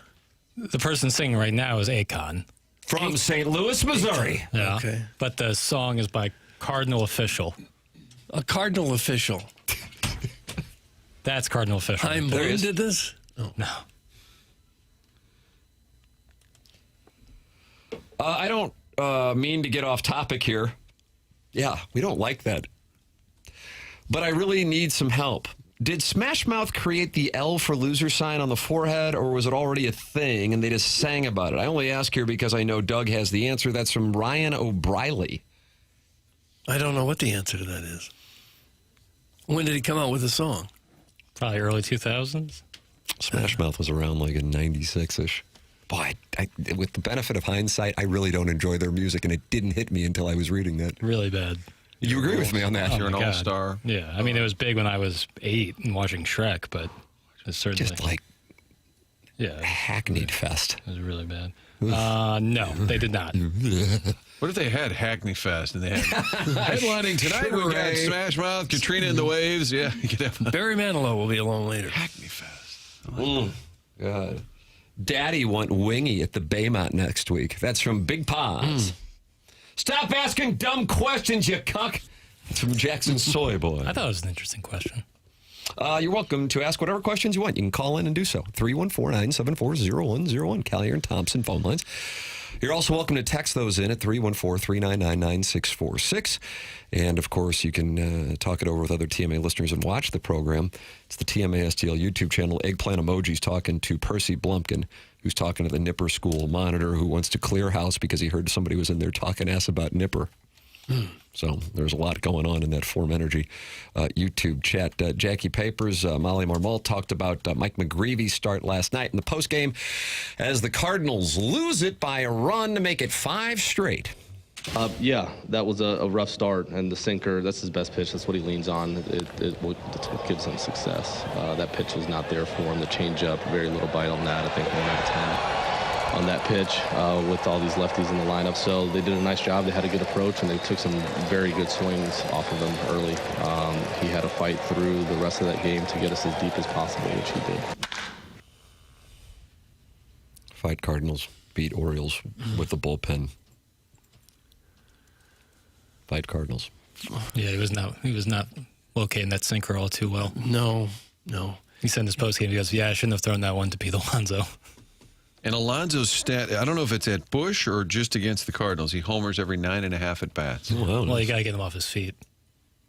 Stubby clap. Didn't appear to be bothered by anything. No. Don't put words in his mouth. Here's friend of the presentation, Mike McGreevy, following the loss. Weird lens. I was talking to Dusty once. Ollie shook my hand at the end of my day. I could be pissed off about the Cubs game that didn't go my way, but today I didn't feel anywhere near as mad. Or at that first inning, the type of contact minus the homer was, jam shot, 7 miles per hour, a change of 2 balls off in through the 4-hole, and then. It just turns out I didn't have the sinker today until that last inning. The shape wasn't good, so good on Strand for going the other way with it, and then same with Alonso. But outside of that, it's I didn't think I threw the ball all that poorly. And in terms of what the box score says, I'm really happy to at least get to 5 and help the bullpen out a little bit. It's so sick for our offense to put up a comeback like that. It was awesome. I had the 6th. Had we not done that, so I was thinking to myself, hey, let's get 6. Let's get 6. Be efficient. If you would have told me how many pitches I threw that day, I would have told you 130, not 85. So I was stoked to still be efficient. Find a way to help the team out in at least one way. But you also had zeros at the end. Did you feel like it was coming together more? It started to come together a little more. I didn't feel like it was anywhere else. In the first inning, it was just jam shot. I wanted the righty instead of Basayo. I faced that guy a bunch in AAA. I know what he can do. So it's hey, let's take the matchup. Shoot, we don't have the sinker today. That's not good. And then the inning just kind of, you get baseballed a little bit, and yeah, that sucks. But towards the end, it's just, hey, you got to grit it out. And, I was able to put up 3 zeros at the end, which I think shows a lot of grit and helps the team out. And I was glad I could help them out. Oh, there's Mike McGreevy following the loss last night. I hate to see his ERA take a hit. He gave up 7 earned runs in 5 innings. That's such a great earned run average all year. I hate to see that get away from him here. Basically, one start a month will get away from him. Yeah. If you just go through the game logs, there's just one a month where it just blows up a little bit. But pretty reliable otherwise. Yeah. And when things are going bad, it seems like he can't catch a break. The little bloopers find a hole, and the soft ground balls find a hole. Are they interviewing him in the shower? That's from Jackson's Boy Body. But then Big Blonde Dan says, are they cooking a hibachi in the background? That's from Big Blonde Dan. No, he's just in front of his locker. And his location is not near the shower area. But I don't know if there's a hibachi nearby. There could be a hibachi. And that's the thing I don't think they do a lot of grilling in the locker room. What if they did? Which hole is the most important to plug at this moment? Doug, good news. Josh from Chesterfield wants to talk about the St. Louis Cardinals with you. He's on the Callier and Thompson phone lines. Josh, good morning. You're on with Doug Vaughn on 101 ESPN. Hello, Josh. Good morning. How we doing, boys? We're fine. You? Oh, not too bad. This series has kind of shook me to my core, though, I have to say. Why are you shaking? Oh, well, I feel like I kind of got blue-balled last night with the performance, and then the night before got a bit of a report, had boots on the ground, and that had me questioning my sexuality. So. Oh, really? You're turning. Into that. Doug, turned you. This is your opportunity to maybe coach Josh through some. Okay. What's the situation, Josh? Yeah, so it seems like these past 2 games, there's been a lot of action sort of surrounding the 5th inning. And on Tuesday particularly, I was out in the, unlimited section over Big Mac Land. I know the fat label's already on me now. Mm-hmm. But how heavy are you? Not very. I just went to see, how management's kind of shelling it out for us fans now, but probably about $1.60 or so. So. Well, that sounds pretty lithe to me. Yeah, but you seem a little laid back. Are you a little tired this morning? Or are you coming? Are you did? I haven't had my cup of coffee quite yet. Okay, but I think I'm still recovering a bit from what I saw on Tuesday. So I think it's probably shortly after the 5th that they roll out the Kiss Cam. Mm-hmm. And so I think along with the rest of us fans, the cameraman was trying to mix things up a little. And so he showed a few, traditional couples and then panned to some gentlemen maybe in their 30s, kind of burly and bearded. Right. And they kind of giggled. One gave the other a nuggie, maybe a little peck on the head. Went to another couple, and then maybe these, young strapping lads of 20 so. And I've never seen 2 men come together more forcefully. They were standing up, fully embraced, lips locked, and I've been thinking about it ever since. I saw that moment as well. The crowd seemed to get a big laugh out of it, but it's turned you gay. Is that accurate? Maybe not, just curious. I don't know. Is that the way it works? He's curious now. Okay. And so you want us to help you through this, or what are you looking for? I was just hoping maybe next time I visit the unlimited section, maybe I could, mama bird you a little. Okay. Okay. Pot him down. Okay. Pot him down. Pot him down.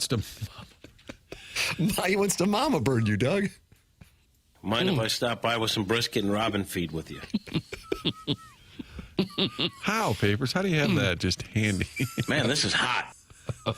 He's in the cat file. Did Josh drop off? I got potted down. He was just getting going. Potted down. It wasn't that naughty. My goodness. Doug rules with an iron fist. Ship today. Yeah, he's not in the mood. I couldn't tell if he was like plowsy-ish, maybe coming off a bong or not. I couldn't tell. Just You tired. take pot. Hell yeah, this guy bangs. That's from the River to Perry yacht captain. I did see the video he was talking about at the game. You know, the scoreboard video that they were doing. And the crowd seemed to laugh about it. Was it Ray King? Meant a little bit more to Josh than it did to some others, I guess. Well, he took it to heart, that's for sure. Yeah, he became curious. Well, I'm still not much interested in being robin fed. No. It seems like a very He called it mama birded, though. Mm-hmm. It'll be mama birded. I don't mean to like kink a- shame, but a real gross way to consume. Kind of McConaughey, dazed and confused kind of just vibe, man. Yeah. $1.60 is pretty light. Yeah. He knew he was getting the fat label just for going up to that area. He said he wanted to see what the front office was peddling to the people or something. Hey, email in with your thoughts on getting mama birded. The morning after at InsideSTL.com. Design, Air, Heating, and Cooling email today. Just got this from a listener. Just wanted to sing the praises of Design Air once again. Seth Goldcamp and the crew had kept my outmoded system running for well past its expiration date, but the inevitable end had finally become a reality. So last week they arrived and installed a new Train heat pump and air conditioning air handler unit at the house, and they did a fantastic job. A quick and seamless transition. The new system is extremely quiet and exponentially more efficient, not to mention a tremendous help to my peace of mind during extreme temperature conditions. I cannot recommend Design Air highly enough. That's from Minute Bowl Eligible. Minute Bowl Eligible with another endorsement of Design Air Heating and Cooling online at designairservice.com. Sponsor of our email today, the morning after, at InsideSTL.com. Send yours in the morning after at InsideSTL.com. It's 8:47 in St. Louis. You're listening to the morning after 101 ESPN.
We ain't going no younger, Doug.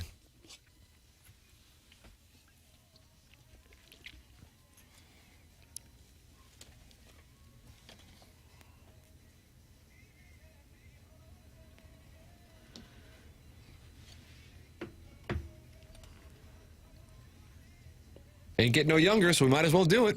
Okay. There's a proposal. Man, bottomless cups, Fieldhouse, Friday night, some light dry humping at 1 a.m. Oh. Man, Papers is horny this morning. Got some Jackson Soy Boy. It's an R&B Thursday. Is every Thursday R&B? No. Just this Thursday? Correct. Is tomorrow bangers and jams? Or is it only bangers. only bangers? Okay. And jams. What? Bangers and jams. That's what I said. Oh, is it? Is Jackson engaged? That's from the Francis Park Mermaid. No. You'd tell us, right? I would. I don't know about that. Of course I would. You might tell us off the air, but maybe with an understanding this is for off the air. No, I would say it on the air. But I'm not. It'd be all over your social media, like Probably. showing the ring that she got you. Yeah. She got me, right? Yep. I've already stated when you get married, if I'm not invited, I'm still showing up. You, of course, would be invited. I think you guys might get invited to McGreevy's. I wouldn't rule it out. I would. You would rule it out? Yeah, I don't think that's happening. On the invite list is fiance. Who's Papers? Yeah. Why is Papers invited? Yeah. It's this guy who hits the buttons on a radio show. Nowhere near where we're getting married. He exclusively refers to you. Whenever he mentions you to me, it's always Papers. He does not say Jackson, ever. It's the moniker I've earned. Yeah. Brand. I enjoy it. You enjoy being Papers? Yeah. When I was out at the BMW, heard a couple of folks, hey, Papers, what up? What up? And that comes from being Jackie Papers. Little Jackie Papers. Little Jackie Papers loved that rascal Puff. Were you called Jackie when you were growing up? No. Never? Nope. Jack by my mom and sister. Oh, is that right? Mm-hmm. But your dad would always call you Jackson, though. Or boy. Boy. Get in the car, boy. You must have said Roy. Grab your gear, boy. I like that. Start doing that to you. Has he even kissed her yet? That's from Sharon's new pool boy. Can you tell us everything that's gone on all your dates? That was funny. What a weird show. That was funny. The question is Jackson engaged with the show? Not to a woman. Oh, wow. It's in the 314 about that. Now they're challenging your engagement on the show. How can I compete with such quality work like that? Is Doug going to be okay with the news that Miss Sherry's Cafeteria is closing in South County, and he'll now need to find a new 4 o'clock dinner spot? That's from Carlos Spicy Wiener. Doug, it's on the front page of the St. Louis Post-Dispatch, showing that our city is getting closer and closer. Yeah, we're Big Mayberry now. I've never been. Big Mayberry is what they're renaming it? Yeah, might as I've well. never been to Miss Sherry's. I want to go now. Isn't there one in Rock Hill? I don't know about that. Isn't there a cafeteria kind of place right there on Manchester by the, what do you call it, Deerblings? Oh, Deerblings. And Lori's Shoes, like across the street? Oh, Yeah. Lori's Shoes. I'm a big think there Lori's used Shoes to be. guy. Yeah, There it used must to be be there. Yeah. I've never There been, but I used to want to be. go. I think there was a Miss Sherry's back in the SoCo. day. Okay. There was the one With in Morrison South Woods, City though. where I grew up, but that's now a Panera. Oh, is That that the one was on Garavelli's, Donovan right? and Yep. and right by there. Chippewa? That was a Miss Sherry's when Okay. I was a young tyke. Hard to and I park there. think, Doug, it was a Godfather's Pizza at one point, too. Oh, is Remember that right? Godfather's Pizza? Sure. Well, so Starbucks South City was Garavelli's, right? Location-wise by LeGrand. That's correct. That was Garavelli's. Also, legendary buffet. There was a Steak and Shake right Cafeteria. across the street. And I remember we were getting treats, Doug. I think it might have been New Year's Eve, like maybe 89, something like that. And we were going through the drive-thru, and my father, Martin, you might be familiar with me, sounds like Jimmy Stewart, saw the guy mixing the milkshakes with his hand. Kind of like when Clark W. Griswold sees the Gloves last- on at least. No, this is 89. his niece mixing it up. Missy, I'm not. If you kids want these milkshakes, I got some guy up there mixing them with his hands. This crap. Why would you even want to do that? Like you're kneading dough? Freezing. That doesn't seem very efficient. Gotta use a broom handle and that'd be better. I love Lori's shoes. We drive out there from O'Fallon because they make it so easy with the kids. That's from the 636. How about that? A Lori shoe shout out. It is a good shoe. I went there as a young tyke. Same. I've been there many times. But I think there was a Miss Sherry's in that Warson Woods little strip. Okay, yeah, that's what I separate thought. from the one in South County. Okay. That Doug will be heading to later. Can you get today. some home style cooking there? I'd like to. I want to go now. You could hit that, and then you just get your folding chair and wait for the car show right there. I'm out on the car show. You're out? The cruising Lindbergh. Yeah, that's not my scene. That was deeply disturbing what I saw. They were having a good time with it, though. People lined up all up and down Lindbergh. I don't get it. When did the nickname Jackie Papers come about? I'm not new to the show, but new enough to not know the origin. That's from Mandrake 22222. Oh, boy. I mean, your original nickname was Action Jackson. Yeah. Robert Thomas of your St. Louis Blues, a fan of that name. Yeah. I don't know. Tim's been saying Little Jackie Papers long before I was on the show. So much so that due to my listening every day in high school and college, I made my PlayStation Network gamer tag Little Jackie Papers, or just Jackie Papers, because I thought it was cool. And then I just think Tim started as like, and there's Little Jackie Papers, and it just caught on. And then once we played with McGreevy and D-May down in Florida, and they exclusively called me that, I think it really took stride. McGreevy more than May. Yeah. Well, addressing me, that would certainly be the case. He might have called Poor you, D-May. he might have called you boy. Yeah, that might have been a boy situation. Yeah, did you see D-May yesterday? Doug got 2 nights one-third ago? of an inning. Oh, geez. He was 106. struck. Oh, that was Struck Oh, that by a looked ball. awful. That looked awful. Hit him right in the back of the shoulder. He tried warming up and throwing. It clearly wasn't. On the broadcast, they're like, yeah, well, he's not going to be coming back out to pitch. He got hit with a batted ball here, too, didn't he, this year? Yes. But this one was like right on the button on his back, 106 miles an hour. But he's fine. Contusion. He'll be back out there. He was good. He like tightened up his back right before it hit him so that it didn't like just smoke a bone Did or something. 2 really good outings for them, then 1 really bad one prior to last night. Can't forget about Little Piddles. That's from Closeted Beatnik. That yeah. was coined by Jamie Rivers. Yes, that was during the balloon party era. The magical era it was. Yeah. That was at 3 years? 21, 22, An era we all look 23? back on fondly. Or no, And- 22, 23, 3 to 4. And that was like kind of a nickname. Why did I say 20 Anybody know? 20 We did mention Barbara Walters yesterday. Yeah, and we were at, I think, the Duck Room at Blueberry Hill.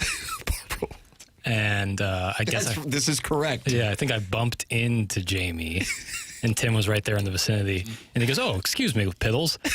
And Tim got a big kick out of that. I really enjoyed that. And so that name I don't took think off. Jamie was necessarily on board. It might have been fresh off of Jackson's rankings of the top 5 most attractive coaches in the NHL. And I think Jamie was playing along, but he was a little uncomfortable that Jackson selected Lindy Ruff. Yeah, we were pretty new here. And I think Jamie was like, who the hell are these clowns? Yeah, reasonable question. And 5 years later, I feel Still like there's a lot of same that question. still Yeah. percolating in the 101 ESPN audience. Without I hate to be that guy contradicting Tim, but the Starbucks was Steak and Shake. Garavelli's was where the new credit union is, and that's closer to LeGrand's. Doug, that's Big Tough. Okay. We're in the ballpark. And there's a 7 brew there, which is always busy. The best era was the Rick era. That's from the TMA Reddit Insider. Rick, of course, is when Jackson gets a drink or two in him, and all of a sudden, Martin. Yeah, well, it was down in Jamaica. And You get a little, what, spicy? yeah, we did the show. I guess we got there on Saturday, had an all-day Sunday to like hang out. And Sunday night, I got after it without question. And you unbuttoned your shirt to the waist. And Yeah, to say the least. Sharing a bed with Lisa Ann. And then I came on the air the next morning with a little more gravelly, a little deeper tone, and I became Rick. That was like my alter ego of someone who would really like to get after it. 7 brews coffee for fats. America in the Central West. Coffee for fats. I think the teenage girls love it. Is that right? It's kind of like they're almost like a shake. Yeah, right. Oh, is that Almost right? like an so ice it's cream not drink. coffee? Because I was No, it wondering is. why I think these they things have are coffee, but I think everybody's getting like the ice drinks. It's like, yeah, Starbucks turned up to 1,000. In terms of like creativity you can make with the drinks, all sorts of flavors and... there's always a big line at that one in Kirkwood. Yeah, every one I've do seen, well. there's a big line in it. I was just thinking of alter egos. Remember our guy, Jeff Avelin? was down like Ole Miss. He invented a name. He was Clay Stryker, and then he was a pitcher from UCLA. He was in town or something, and met some of the ladies. And then like somewhere down the road, he was at an event. And this girl goes, Clay. And I think his girlfriend said, "Why are they calling Clay Stryker?" Because he had invented it one weekend at Ole Miss. White P. Diddy bathrobe. There he is, Douglas Clay Stryker. We found out he was in studio here. We found out that he had done some hard-hitting journalism down there in Albany, Georgia. And his thing was when they would catch people, remember that he said, "Yeah, gotcha. Bam, gotcha. Bam, gotcha." You're a gentleman who enjoys a dry rub once in a while? That's Clay Stryker. Yeah, one's so funny.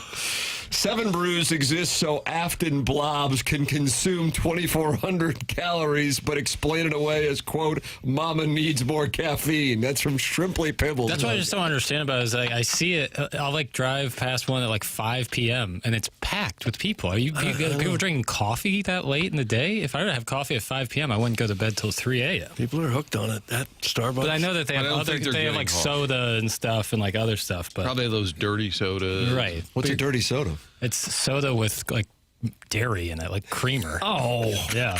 Sounds awful.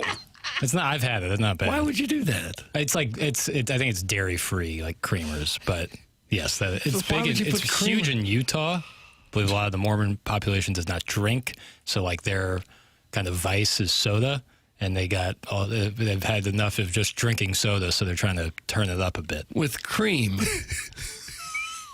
From what I've seen in the fats out here in the Wentzville territories, they make the nightly trek from Texas Roadhouse, which is treated like Wright's Tavern, to the 7 Brew for their nightly sugar nightcap at 9 p.m. That's Alan, Dadeville, and Doug. He loves the Georgia Bulldogs. Watch this. Georgia. Very nice. And this is a migration that they're making? Like a herd. It's like every night? So they go from Texas Roadhouse, which out there does business as Wright's Tavern, I guess. And then they go to 7 Brew for a nightly sugar nightcap at 9 p.m. And you can see there's a traffic jam. And this is in the Wentzville territories. And how much do those drinks cost? They're like $7 or $8, aren't they? Probably. I've never been. Well, that would get expensive if you did that 3 or 4 times a week. My urine-esque drink that you saw the other day. Sorry. You're going to need to put some context around that. I had a drink that resembled. Okay. It looked like a road trip kind of cup that you had, and you don't want to stop after 8 hours of driving. That was a 7 Brew energy refresher type drink, and what'd that run you? After tip, it was like $9.50. Oh gosh, ROI. And there's people going there every day. It's like a $10 Capri Sun. You know what? The way I justify it, back in the drinking days, I wouldn't have thought twice about paying $10 for a cocktail that would last me. Boy math. Yeah. Boy math. Guys, I went to 7 Brew with the family and asked for a black coffee. The poor young girl's head exploded trying to figure out how to enter that on her dumb tablet. That's from Mrs. Jenny Shanahan. I will say that does feel like kind of a... I don't know what the word is, but to go to a place that specializes in making all sorts of crazy concoctions and go in there to order black coffee is kind of your way of toughing around. So you're calling me out, although I haven't been to 7 Brew. I'm learning about it right here on the air. But when you want black coffee, you either make it at home or you'd go somewhere.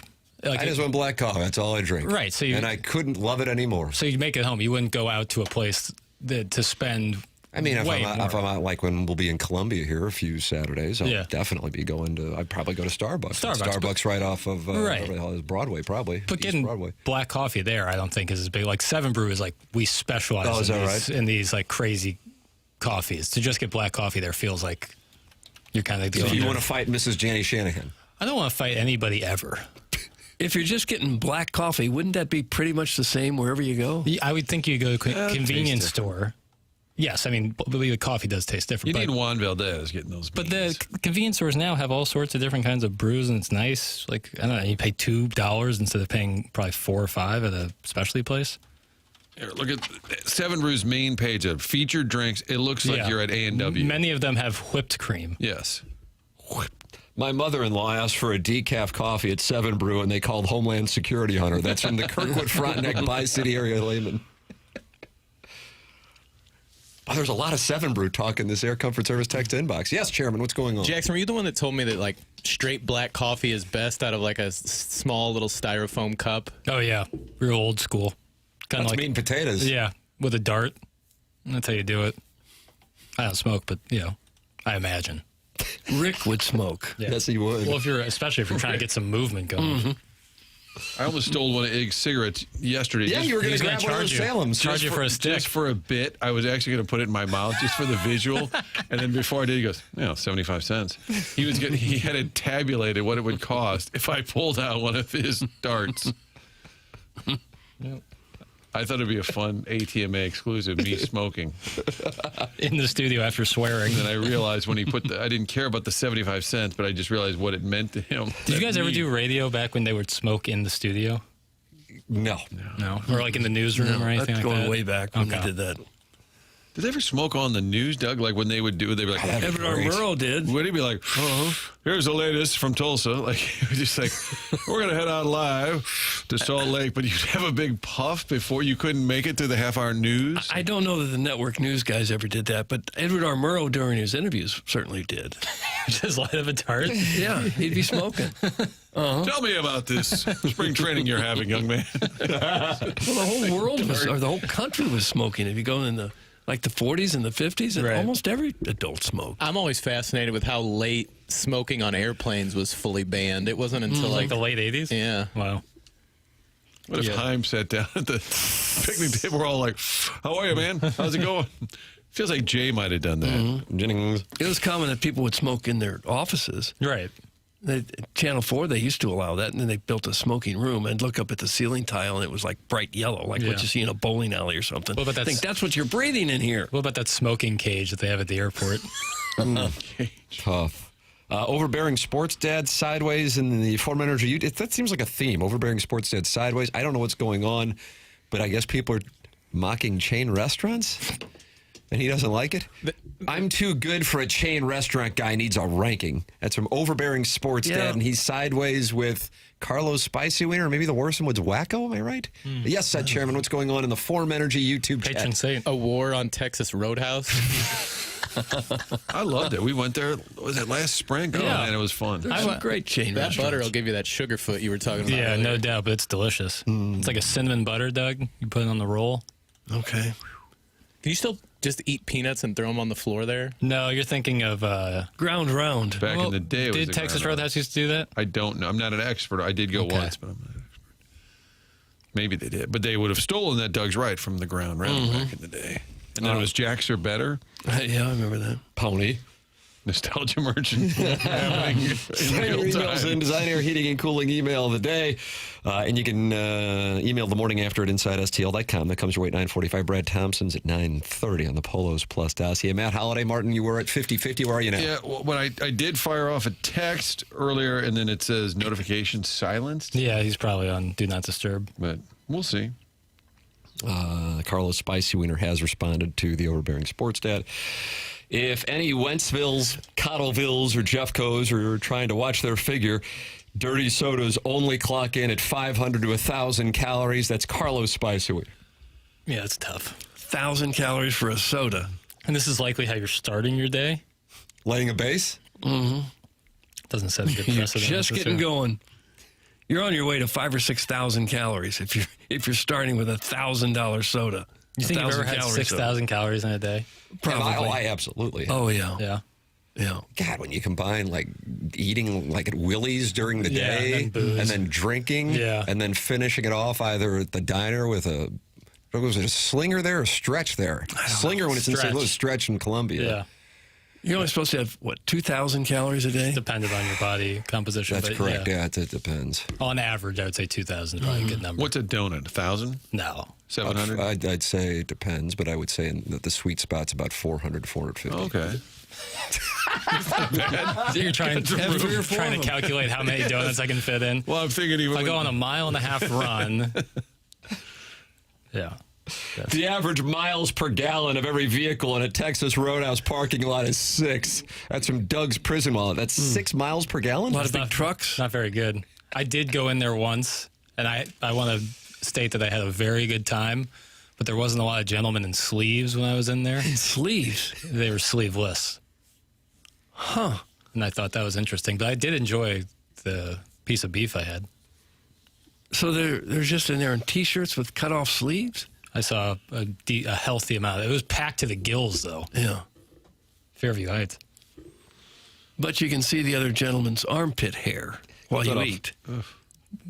Yeah. Well, I mean, I wasn't sitting at the table with them, but I did see them as they were seated.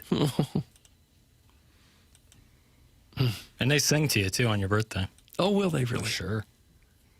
But My girlfriend loves dirty sodas, specialty coffees, etc.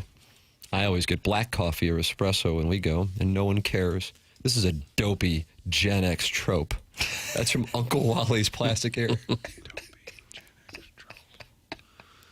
What is the dopey Gen X trope? That, like, when you go, like, all I want is black coffee, and all these kids are out there drinking sugar shake coffees, this, that, and the other, which might have some truth behind it. No. But there is, I just like black coffee. Right. If other people don't, I don't care. Right, but there are people who are like, I just like my coffee black, like, and they make a big deal about it. Drink snobs. Yeah. You don't like a drink snob, do you? No. You don't like a music snob? No. You don't like a food snob? No, what do you care what someone else likes? Right. Who cares? Do you have a problem that I mainly watch Girl Girl? While drinking black I don't coffee. really care. See? So that's good. Yeah. Doug's a live and let live guy. Yeah. Email in the morning after at InsideSTL.com. Mark Hanna's the sponsor of this 9 o'clock hour, and he says Plowsy's input is needed regarding donuts. That's a guy, Martin, who had taken about 5,000 calories and weighed $117. I don't know how to explain it, but we weighed the man, and he weighed 117 pounds, and he ate probably more than all of us combined. And he's like he's not short. He's like 5'10" or 11. 5'10", yeah. He would pull out snack cakes and candies that I had never seen before. Mm-hmm. He attempted to eat an entire crab case of He got through like 6 White Castles. Yeah. So we just had like 25 White Castles sticking up the studio. But at that weight, I mean, it's dangerous to walk, or he could get blown into traffic. I mean, I think he told a story once that he was playing golf in Normandy and he had a hot dog in one of those like paper boats that they give you a hot dog in, and he said a stiff breeze came by and it knocked the hot dog out of his hand. Mark Hanna sponsors this 9 o'clock hour. A lot of people work hard, save money, and do a lot of the right things financially, but they still wonder if they're really taking full advantage of the opportunities available to them. That's where Mark Hanna and Evergreen Wealth Strategies can help. Retirement accounts, tax strategies, investments, insurance, cash flow. Sometimes it's not about making massive changes. It's about getting organized and making sure all the pieces are working together the way they should. Their goal is to help everyday people every day feel more confident about where they are and where they're headed.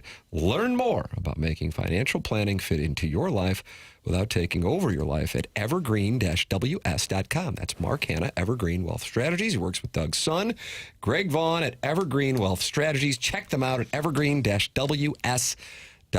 Securities through Equitable Advisors, LLC, member SIPC. Sponsor of the 9 o'clock hour, Brad Thompson, coming up on the Polos Plus dossier, as well as the Design Air Heating and Cooling email today, which you can compete in by emailing the morning after at InsideSTL.com. The program's called The Morning After, and it's presented to you by Brown and Crouppen from the Stifel Studios on 101 ESPN.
This is Jackson with a SportsCenter update that's brought to you by Saliga Heating and Cooling. The NFL has announced it is eliminating the Pro Bowl games, instead shifting the focus to celebrating the honor of being a Pro Bowl selection that will begin this year in the 2026 season.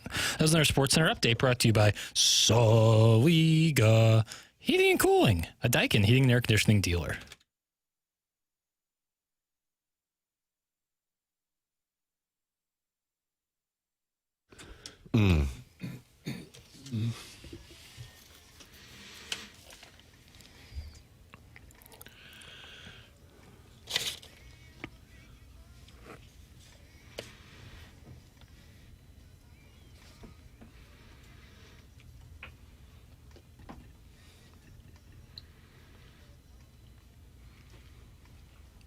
So good, man. Jackson's having an R&B Thursday here on the Morning After 101 ESPN. Turn the lights down a little bit.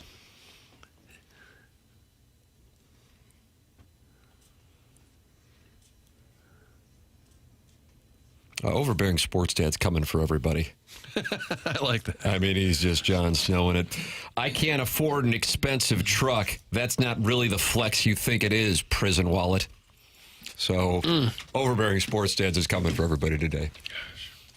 I don't know what the impetus for that was. No, I don't either. I just read what's in the teleprompter, and the teleprompter is 314-399-9646. That's the Air Comfort Service text inbox, and you got the Form Energy YouTube chat. Form Energy and Michelob Ultra, longtime sponsors on TMA. Michelob Ultra, 95 calories, 2.6 grams of carbohydrates. It's only worth it if you enjoy it. And, the forecast for the next few days, forget about it. Enjoy it, though, Doug, because when we take a look at next week, hot. Whew, cats and dogs, hot. It's first week of September. Forget about it. Michelob Ultra, 95 calories, 2.6 grams of carbohydrates. It's only worth it if you enjoy it. Enjoy it with friends and with family. Cardinals in action today, trying to halt the losing streak. And it'll be a bullpen start. Jackson, I have not seen a lineup yet. Game is at 1:15, so haven't seen the lineup or a starting pitcher. A little bit. I think Graceffo-ish? Fernandez or Graceffo? Lane Kiffin talking yesterday.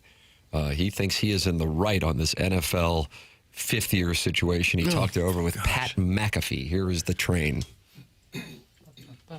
I don't think professionals should come back to college sports and college football particularly. But in this instance, this is not professionals that have gone played seasons or just, randomly file an injunction in a state to become eligible. This is part of a specific class that was ruled wrong by the NCAA that was supposed to be 5 for 5. So again, there's a lot of information on this that's not necessarily out there, that over 100 athletes in multiple sports were cleared and said, you can go play, whether you signed pro contracts or not, whether you participated in training camps or mini camps, you are allowed to play. And that is the court order. And so I think in that, as you think back to all the different court orders of great players that were granted, whether that was Diego Pavia or now Trinidad for a 6-year, we followed all those. All court orders have been followed. So I think you're going to get in a really interesting situation if now, as a conference, you start to say, well, we're not going to follow this court order that's been issued. And we're going to say that these kids that the court says can go anywhere, we're going to say, no, you can't. That's some issues there, Pat. Nonsense. He's part of a conference. The conference makes the rules. Forget what some judge says. See, the SEC is going to come hard after coaches who do this. They're saying that they are going to face steep discipline if they take on an NFL, NBA, or WNBA player, possibly suspending a coach for half the season, a fine that matches 50% of the sport's annual budget, and revocation of the league's voting rights. Good for the league. Can one player be so darn important to Lane Kiffin that he's willing to risk all that? I mean, what's he doing? The SEC has also, per Mark Schlabach of ESPN, given Greg Sankey, the commissioner, the authority to impose additional sanctions as needed, according to sources. And then Pete Thamel reporting that the SEC's chancellors and presidents voted 15-0 to confirm the penalties. Now, Doug, you might be sitting there going, 15-0? What happened? Did the Raiders abstain? Who didn't vote? LSU. They abstained. Imagine that. Well, what's he doing? Why is it really worth all that to get a tight end? Seriously? Well, how about the fact the SEC now says you cannot have an intra-conference transfer? Wouldn't that be a Mark Mitchell? So that's the thing with Mark Mitchell, because Mark Mitchell would not fall under this, given the SEC's guidelines on former players. He only signed to play in the Summer League, which does not count, and because he was out of eligibility, he wouldn't have to withdraw from the draft because there's nowhere for him to go. The issue he's facing is he's outside the spring transfer portal for an inter-SEC transfer, so they're waiting on a ruling from the SEC on Mark Mitchell specifically going to Kentucky. As my understanding. But it is just chaos. I mean, the fact that Robbie Avila in a week or so has a hearing to see if he can play college basketball again with all these teams that are already assembled. They've had their summer workouts, and most have spent their money that they had allotted. What, it's just a mess. Train's got himself a big next month. I mean, here we are, Doug. You know, as we're sitting here talking, we're a month away from my 50th birthday, and I believe we have a huge orgy planned for that. But in the next month, he's got to deal with the SEC and this situation, which is now LSU versus the SEC, Lane Kiffin and LSU versus the SEC. Then on September 5th, he's got Clemson. Then he's got his return to the Grove at Ole Miss for the game on a Saturday night. And then he gets to host number 8 Texas A&M.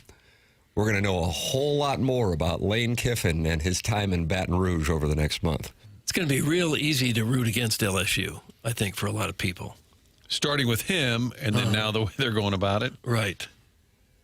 He also has a November that features Alabama, Texas, and a trip to Knoxville. Maybe he can lose them all. And they like him in Knoxville? Not as much as you think. I have to say, I don't know if anybody's got a more enjoyable October schedule in the SEC than LSU. Doug, they have McNeese at Kentucky, at home against Hail State, and then at War Eagle. War Eagle can be a tester. But other than that, it's pretty favorable if you're in the SEC. But his September and his November will put him to the test. Plus, LSU abstained on the vote, so it's 15-0. Does he think they found a judge somewhere in Baton Rouge that's going to give him everything he wants? And he can say, well, the judge decided it.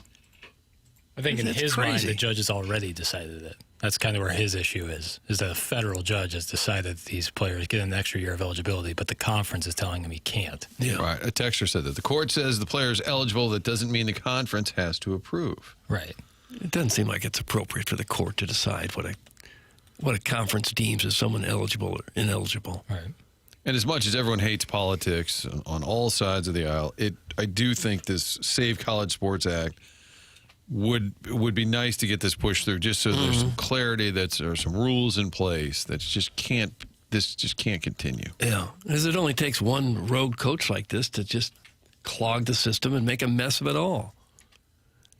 And it's such a weird position to take over this one tight end that they want to come back. For that, he's willing to risk all this for that? I don't get it. It shows he's a man of principle.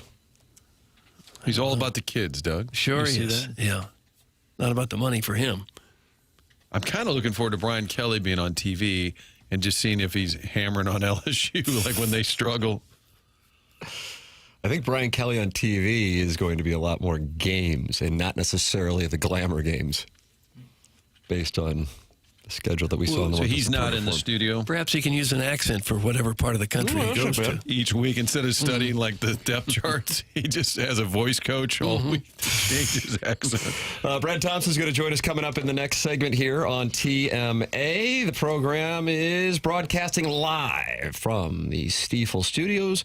Tim McKernan, Doug Vaughn, Martin Kilcoyne. Little Jackie Papers loved that Rascal Puff. And Chairman Kurt filtering emails for the upcoming Design Air Heating and Cooling email today on the polosplus.com. Dossier Brad Thompson. Next on the Callier and Thompson phone lines. This is TMA 101 ESPN.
It's Team A 101 ESPN. Brad Thompson joins us on Thursdays here on the program. And he joins us right now here on the Callier and Thompson phone lines. Morning, Brad. Good morning, fellas. How we doing today? You on a vacation of some form? No, it's one of these unmandated off days. You know, I don't get all the games, so I get a few days off. Got it. All right. I didn't know if there was just like a little family vacation before school starts, but maybe school's already started. Nope. Hell, I don't know. Yeah, we've been in school for a couple of weeks now on the ill side. Yeah, these kids, they got these kids working hard around here. Huh. I don't know if that's true or not, but they've been in school. If you had to miss a couple games, these last few would be good ones to miss. I expect. I got to be honest. You never want to see it go that way. And yesterday was a nice little attempt to come back. A 6 spot in the 5th inning was good to see. But yes, I mean, if you're going to miss one, losses are the ones to miss, I guess. Does it ever get hard when the losses begin to mount up and it's starting to look like it's just not going to happen for you at all? Does it get hard for the players to show up every day, just 100% raring to go, positive attitude, let's go get them? Does that ever get difficult? There was a lot of rah-rah in there, but no, it doesn't, because it mainly a couple things. One, it's your job, right? Like, your job is to show up and do that every single day, and that is part of it. Does it get discouraging when you lose games? Of course, and especially when you lose tight games. Like the game the other night in Philly, that sucked. Like, there's no way around it. That's a straight-up gut punch. But you have to be able to put that one aside and go back to work. But a couple of things. The one we keep coming back to with this ball club, but it's incredibly true, is like, nobody has time or the opportunity or, quite frankly, the contract to put their head down and just coast through the rest of the season. It's like, no, man, maybe it's not going to happen. Like, every one of these guys, I mean, basically to a man, aside from maybe 3-4 guys, are fighting for a job for next season, fighting for at-bats, fighting for innings on the mound, and then trying to figure out how to get through a big league season for some of these guys for the first time. So, look, it's discouraging when you lose games because everybody wants to win every single day, but the work is daily, and that's what we talked about even through the good times, so it makes it more important through some of the rough times, is the Cardinals' ability throughout the season to put yesterday away and focus on today was great when times were good instead of, like, resting on those. It's even more important now when they've lost 5 in a row and they've had some scuffles. I guess it's impossible to know for sure, but how much of Riley O'Brien's struggles do you think is confidence and just doesn't trust his stuff, or is it just his arm's tired? What do you think is going on? You know, it is, again, to your point, it's very, very hard to know unless you're in his brain. But it's human nature at times. If you go through a struggle, like that one stinks, and then you go through another one and say, okay, all right, well, maybe I can bounce back. And then you have a couple bad ones in a row, and it makes it hard. Like, so it can creep in on an individual, certainly not saying that's the case for Riley, but very well could be, right? Like, that part of it happens every once in a while. But it's one of those scenarios for him. It's a couple of things. One, maybe some of that ends up creeping in, potentially, as my dogs are barking in the background. Maybe there is a part of this, like, we're at the end of a long season where he's been an all-star closer, and he's shouldered a lot of innings, shouldered a lot of big, important innings. So that ends up being a part of it, too. Like, the workload could potentially get to you. And then mistakes are just taken to a whole nother level, you know, when you're a little bit tired, potentially, the ball's elevated, don't have the same stuff. So it's one of those things where it's probably a perfect storm when you're looking at what's happening with him. I know a lot of people would watch and say, well, the pitching's thin, they've lost some starters, just bring some more people up from AAA. Of course, that's a lot easier said than done. How much is the difference as a pitcher between pitching to AAA hitters and Major League hitters? How big of a difference is that?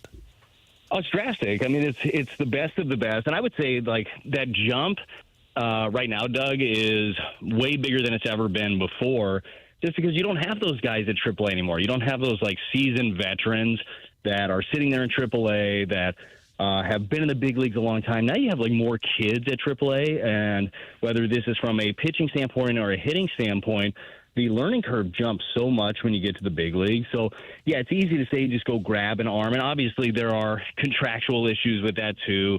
Who's on the 40-man, who's available, how many innings do you have left? But the jump is astronomical, and that's why, like, when the Cardinals call somebody up, they know that there is going to be that learning curve. Like, so any of the numbers, like if you look at a pitcher in the minor leagues, and you'll see him at AAA, and you're like, hey, man, the walk rate is a little higher than you would want it to be, but he's working through some things. You know, and they know that walk rate's going to get higher in the big leagues because the guys aren't going to chase as much. I think Quinn Matthews is a good example of a guy that has really honed in on his control, but they know that he can get erratic at times with some of his command, and from a hitting standpoint, Baez. They knew that there was swing and miss. They knew that was probably going to increase, very likely to increase at the big league level, but you end up working through some of those things. But, Doug, to your larger point of the innings, of calling guys up, that to me is the biggest mystery of the rest of August and September. Is how do they get through this? Like, how do they end up going and getting through the next month of the season? Because it is going to be very difficult. Yeah, they've lost Palante and they've lost Dobbins for who knows how long, and Leahy's on a strict pitch count. What are they going to do for the last 29 games here? Yeah, that's what I just said. Yeah. I have no idea. I thought maybe you had an answer. I was going back for more. That's an old reporter's trick. I didn't like that answer, so I'm going to ask it again. Yeah. No, that's the biggest mystery coming down this season. Like, so do you pick the free agent market of old starters? Potentially, like, you might have to do that. I don't have that list in front of me. I'm sure I know Michaelis's name has been kicked around. I'm not sure that's a fit or not for them. But but that type of a guy, like, honestly, is not the worst idea because we know, like, innings limits are going to be there, obviously, for Leahy. And like, the goal going forward for Leahy was him and Dobbins were probably going to piggyback. Like, that's how they were going to save some innings. Well, obviously, that is blown up. Palante, I don't think that they're overly concerned with. They would have liked to just miss a spot in the rotation for him, to skip him once. But they're very confident in him coming back and being able to help down the stretch. But there is just so many innings to be able to piece together. And that's why, like, in a game like yesterday, you'd have loved to be able to get McGreevy out of there a little bit earlier. But you just can't. Like, you can't have all these multiple innings. You have a short outing from Libby, a short outing there from McGreevy. Like, you're shouldering so many innings on your bullpen that those add up so quickly. So it's easy to look at some of the innings, too, for your bullpen guys. So it's like, oh, well, that's not that many. You got to look at some of the workloads that they've had in years prior, too, and that ends up being a big part of the math. So I picture the coach's room, like, where they're trying to pencil out all the innings and they got their dry erase boards, and they probably don't do that anymore. It's probably all on a computer. But I picture it like the movie, like The Beautiful Mind, where he's written crap all over the walls. It's just everywhere of every scenario. That's kind of how I'm picturing things in the Cardinals coach's office, because there are just so many things that are up in the air. But what they desperately need is, like, outs quickly, a deep start for one of these guys going down the stretch.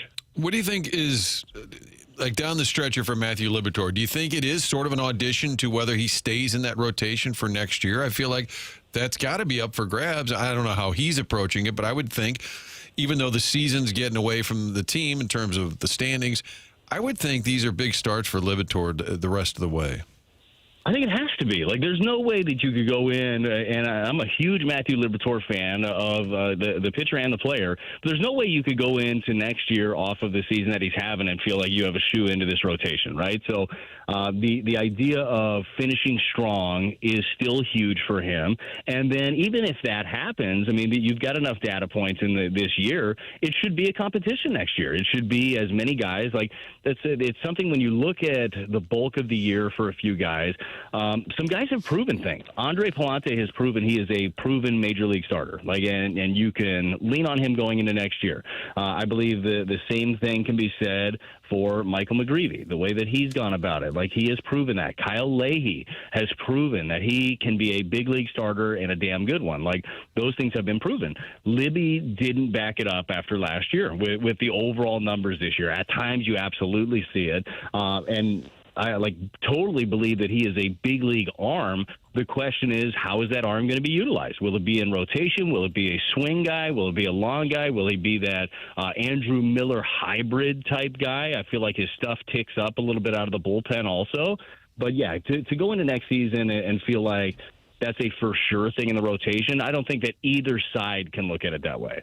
And what about Nolan Gorman, who did have a home run last night? You got to feel good for him about that.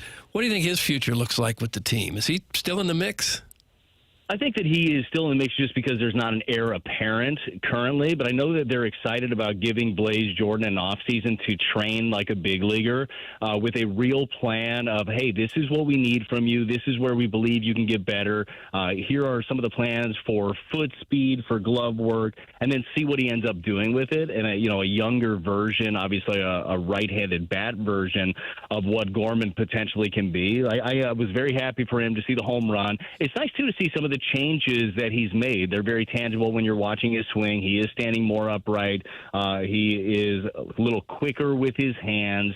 He's still going to have some swing decision issues. I mean, he is I don't want to say full all or nothing kind of guy, but he has some of those tendencies.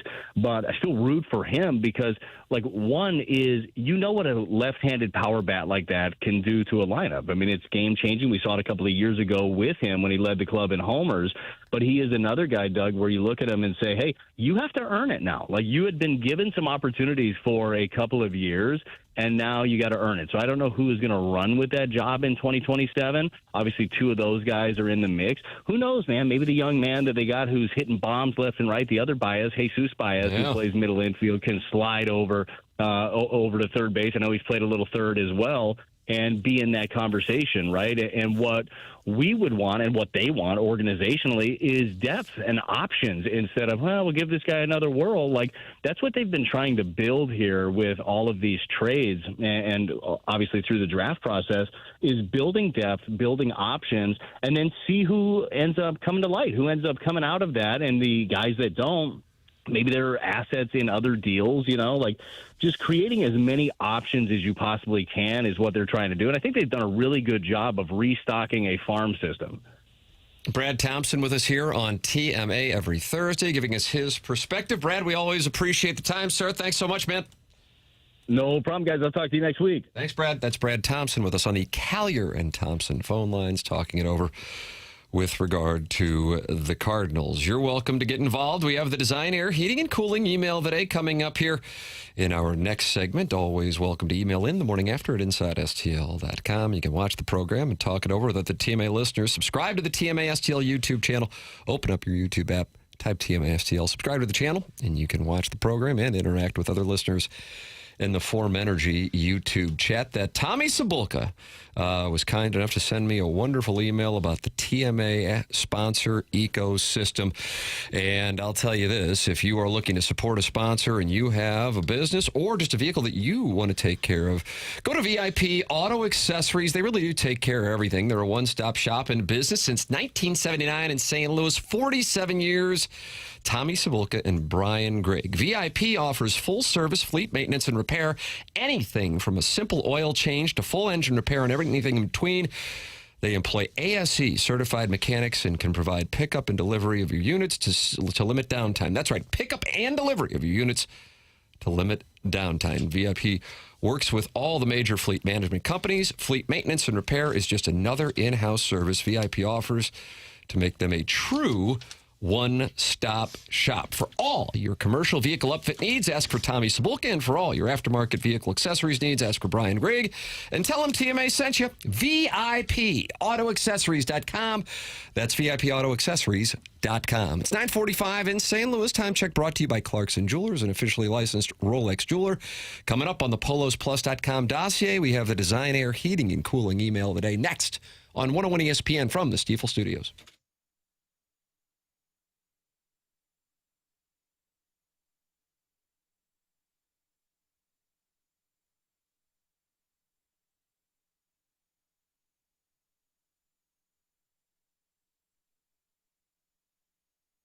Looking for a car, not sure what you can get approved for? There is a great website that's going to help you out, get your credit back on track, and get you into that vehicle. It's AutoLoanPro.com. They're part of the Lita family, and they put this together so you folks can go find that car and get it with little, no money down. Also, the best rates that are possible. They're able to do that by working with over 50 different lenders. Financing a car, the only thing to know is to choose the pro. AutoLoanPro.com. Jim Olive also put together a free playbook for you, so when you're on the site, Download that, and you'll understand the credit industry a little bit better. And the next time around, get a car of your choice. Best rates possible, little to no money down, and the vehicle's right there on the site. It's autoloanpro.com. Whatever the situation, whatever the circumstance, doesn't matter. You're going to get that car.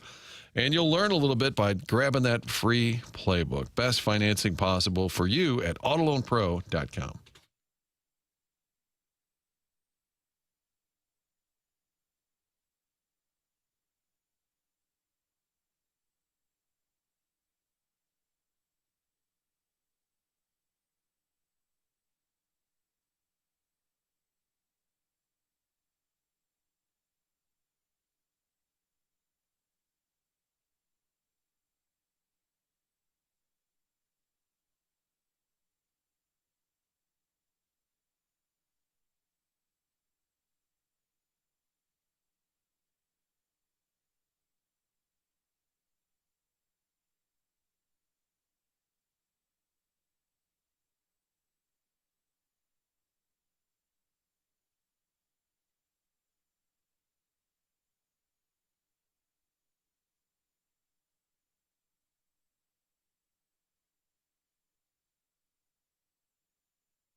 Oh, wow.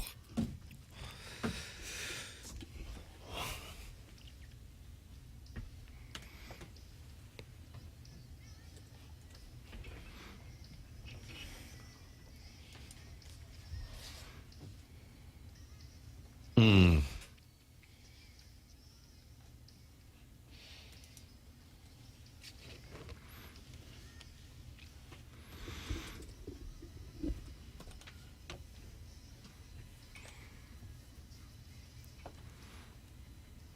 Hmm.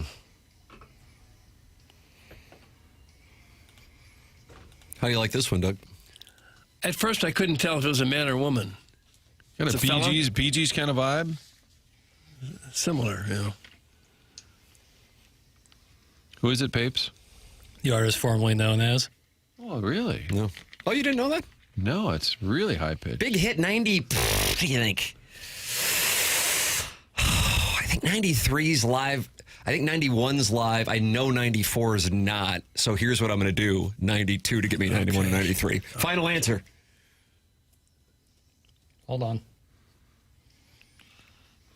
This song came out Ready for a text. Don't tell Tim to hold on. 1994. No way! Not possible! Not possible! I demand a recount. It was recorded in 93. Yep, that's it. Oh, that counts. I'm hearing Graceffa will start, so we nailed that one. Yeah, and that some guy named Cade Winquest will be in the bullpen today. So I looked him up. Cade Winquest. Windstar? Cade Winquest. Sounds like I have a speech impediment. Winquest is pitching. Out of the bullpen, it'd be his major league debut, and it lists his Wikipedia says he's currently a phantom ball player. He's a phantom ball player having spent. Well, it says he had 16 days on the Yankees roster without an appearance. I guess that's called a phantom ball player. But he was originally a Cardinal draft pick back in 2022 and did a little Peoria Palm Beaching, and then Peoria Palm Beaching, they call it. He's like the Naval Reserve of pitchers. But he's a phantom ball player. So if you're down there today, grab your program and scorecard and get ready to pencil in Cade Winquest out of the bullpen. But it doesn't look like he's on their 40-man roster. I'm just telling you, he's going to make his bullpen big league debut today. Cade Winquest with Graceffa starting. Get to know the club. Tim, can you build us an R&B playlist to feel like what it's like to be with you during naughty time? That's from Doug's Shower Squeegee. Tim is the most beautiful sports radio boy in the world. That's from the poor film student. Awful. Just awful. Awful eliminating. Jerpy is starting. It's from the 618. Martin, have you seen that report? My understanding is that Graceffa is starting, but maybe I'm wrong. But my understanding He kind of went into a little bit of a pronger there at the outset. I don't know if you knew it. I caught it. Yeah. Just sitting next to him for an hour and a half last night. Good job, Martine. That'll do it. Wrap it up. He had a thing where I said, do you ever wonder if Gretzky had stuck around, like with the Blues, what that would have been like for... He said, read the book. We don't do what ifs. We don't do what ifs. So he's scolding me in front of the MEC membership. And I said, listen, pal, I got into sports media. I do the what if game all the time, okay? That's the gig.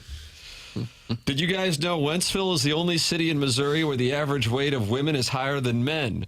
228.6 pounds for the women and 226.3 pounds for the men. That's from the Heiser House Hooligan. Is that accurate? Questioning those stats. The average is 228 per gal? No. He did not. No, he did not cite a source. Yeah. I got the CDC with the average weight for an adult male. Anyone want to take a guess? Average weight for an adult male. This is just in general. All over the country. All over the country. All over the United States. Yeah, I don't have. What was the municipality that took a hit? Wentzville. Yeah, average height is about 5'10", I think. Right. Oh, what I wouldn't do to be 5'10". So I'll say average weight would be an adult male, 200. Okay. Martin? 199. I'll say 185. Martin nailed it on the number. Oh, my God! 199 pounds. Wow. Wow. And is the average height what Doug says? 5'9" is the average height of a male. I do need to be 5'9". Average height of a woman, 5'3.5 inches. Really? Mm-hmm. I'm do surprised. anything to be 5'3.5 inches. I thought it'd be 5'5" or 6", maybe. 5'3" is the average. Average height about 5.5 feet 3.5 inches. Yep, that's according to the CDC. Well, where did the Heiser House Hooligan get his information? I don't know. I don't know if they do it by municipality. Like each municipality has to have a weigh-in? I guess with the census they just ask. I don't know. Or the guy who does You'd the almost census have to do it just daily. Yeah, just takes a look. I still think 228 is a little high for Wentzville or perhaps any other town in America. Let me look up fattest town in America. No, somewhere where there's a lot of southern fried cooking. What do you know? It's a town where one of the members of the dais has worked before. Little Rock? Little Rock. Most overweight and obese metropolitan area in the United States, according to analysis by Wallet Hub. Wallet Hub did the work. How heavy are the gals there? Heavier than Winsville? They just have self-reported obese adults. Self-reported. It's around 45%. You don't really have to self-report. People can tell, right? Well, usually. 44%. Yeah. And what's considered obese? Like, it's not too much over Well, normal it's depending weight. on your height and weight. Well, that's unfortunate. Doug, I'm 5'10", 158 pounds. That's from Vinny Favorito's Star License. Okay. All right, thanks for that. Cellulite on cellulite, brother. Oh. Doug, I'm 5'6", 304 here. That's from Mr. You're Seawalk. built like a basketball. CBS, per Chairman Kurt, what do you have? You have information here. Martin, you might have gotten bad information, or CBS Sports has bad information. Maybe I got bad information. Yeah, CBS Sports has Yerpy. Jerpy. I think that's what the gambling sites are all listing as well. Yeah. My source said it was going to be Graceffa. I don't know. I'm not really worried about it one way or the other. I wear size 44 waist, 28 length jeans. That's from Chris Aru. We don't need your jean sizes, people. That's pretty wide and pretty short. Stop texting that in. We don't need to know your That's a sizes. Weeble Wobble? That's probably like, what, 5'5", 44 inch, probably 280. I'm being conservative. So, I mean, that's, that's a hefty gentleman. Mm-hmm. Well fed, at least. Yeah. 44 ways, wow. Boy, I just opened up the Air Comfort Service text inbox. It's nothing but people listing their heights. We don't and need weights. it. Stop that. It's pretty nice, though, just to get an idea. I did find some data on the most obese counties in Missouri. I don't know where this one is, but Saline County is County is number one. Okay. Where's St. Louis County ranking that? There's like 50-something ranked, so let me click through the slideshow here. We're not near the top, though, I guess. Saline is central western along the Missouri River. Population 23,000. Eric in the Central West End says he's 6'3", 200, size 14 shoes. We don't need this information. Bigfoot. Kevin at the Lake says, I got wide hips. I don't care. Knock it off. Bryce Chandler Hill.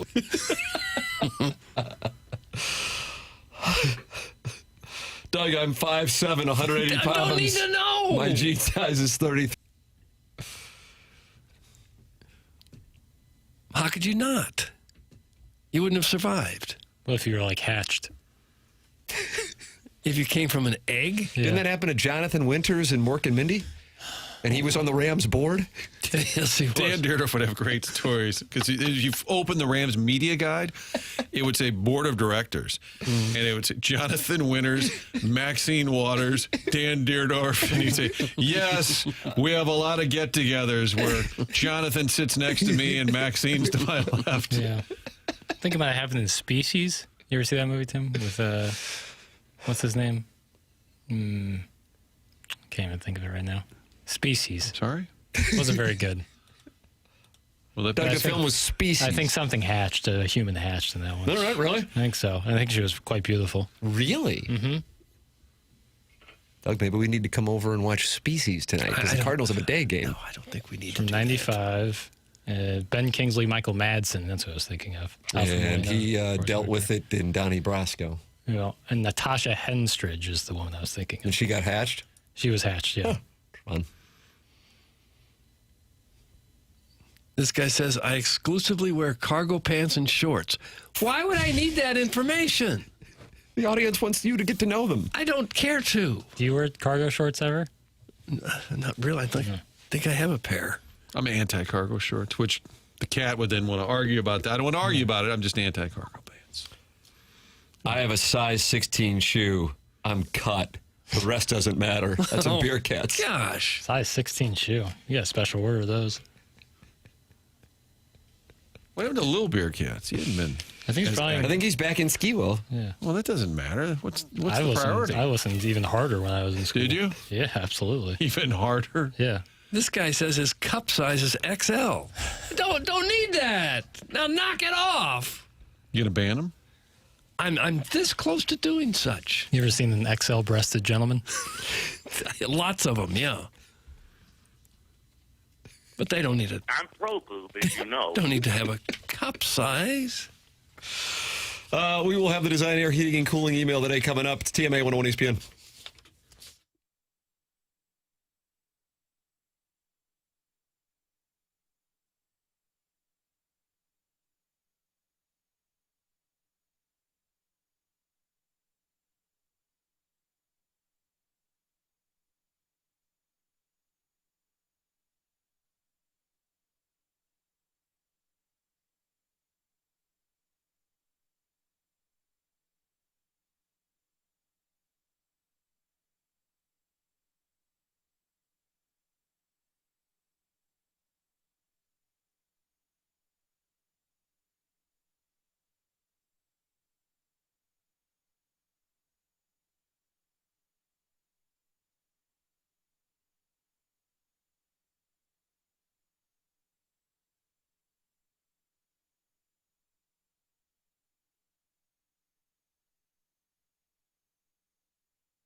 This is Jackson with a Sports Center update brought to you by Universal Windows Direct.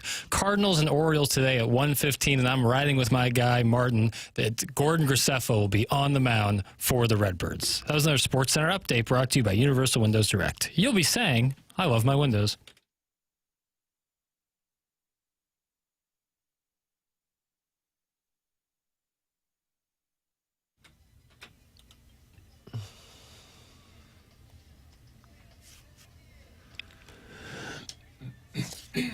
This is kind of the jam. Mm-hmm.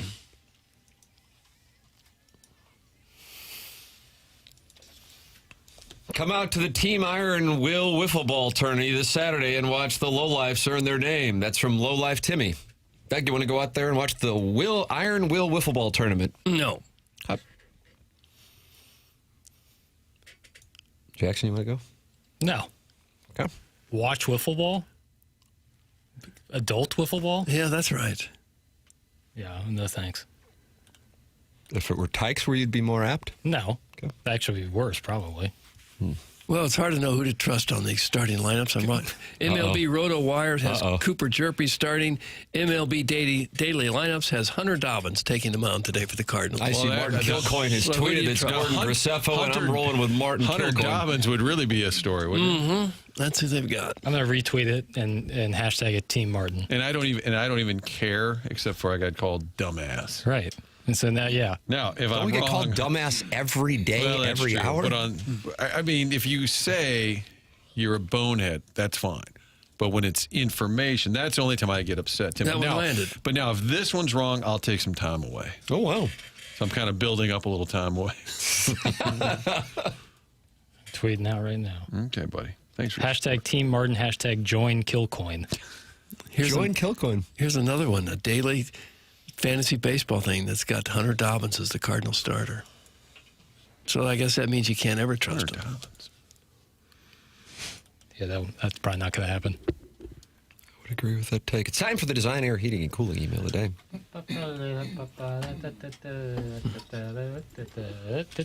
Who needs music? Hello, homies. So I would like to give a compliment to Jackson. Yes. It seems he has done a little tweaking on the skeleton this week. I have not. Rescinded. He has cut down his use of Swope's picks so far and has only played a few this week. So kudos, Papers. Now, this is where that compliment ends, since the few Swope's picks that have played have been episode 11, Doug's Greatest Rants. Oh, good one. This has been played 4 times this week. No. Incorrect. 4 times! Incorrect. Then just to troll everyone, we get to hear Tim and Joe Buck talk to Troy Aikman about Bonnygate. You know, relevant topic from 15 years ago. No Tim, can we send this hapless block of wood to China so Doug can tariff his ass? Cash me outside looking Doug's hairless backside. That's from Iggy's Crestfallen Accountant. Iggy's Crestfallen Accountant. I'm writing in because I need the Deus's advice. There's a man in my life, tall, older, wiser, who refuses to admit he's the one for me. Back when I could watch him on my telly, my desires were kept in check. Now I must circle my drone around the Hubbard Studios Monday through Thursday from 6:55 to 12:05, just waiting for a glimmer of his beauty. The khaki pant he sports, perfectly round his rumpus like an Xbox controller in the Cheeto dust covered hand of an overweight 33-year-old single man from St. Charles.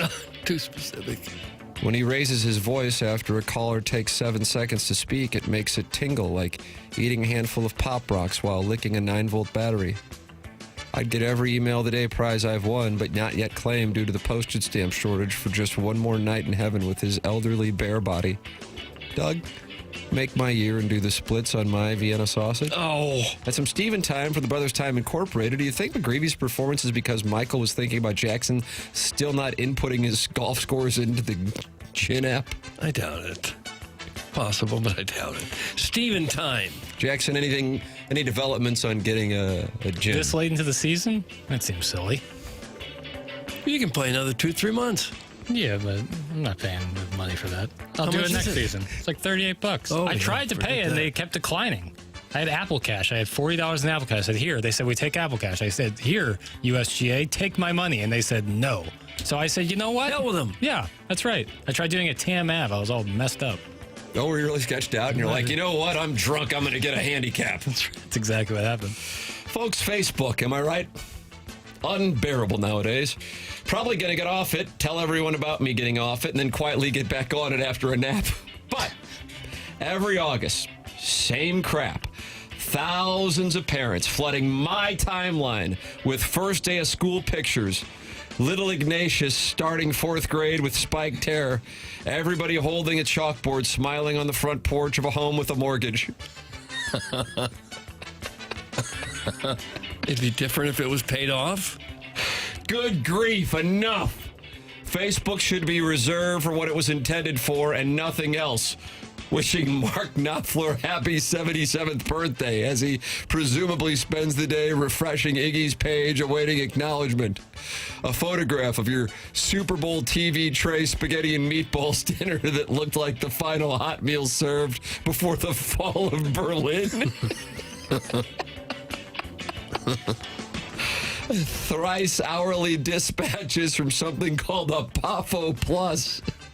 A media property the original PAFO has neither recognized nor established diplomatic relations with. Nobody asked for it, so nobody can technically cancel it. It's just another little Hoosier side quest that people who spend all day on Facebook like to do.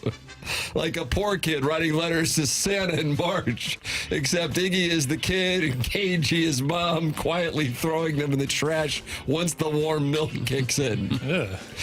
And occasionally, humanitarian relief like posting an offer to cook dinner for any stranger on Facebook who has a friend who has a friend who knows a TSA agent who can't afford food. Just pure selfless compassion. Certainly not a gigantic social media look-at-me bluff for attention from an unhoused whose food security was once solely dependent upon and backed by Caller Ellen's bottom of her purse leftover gift card program.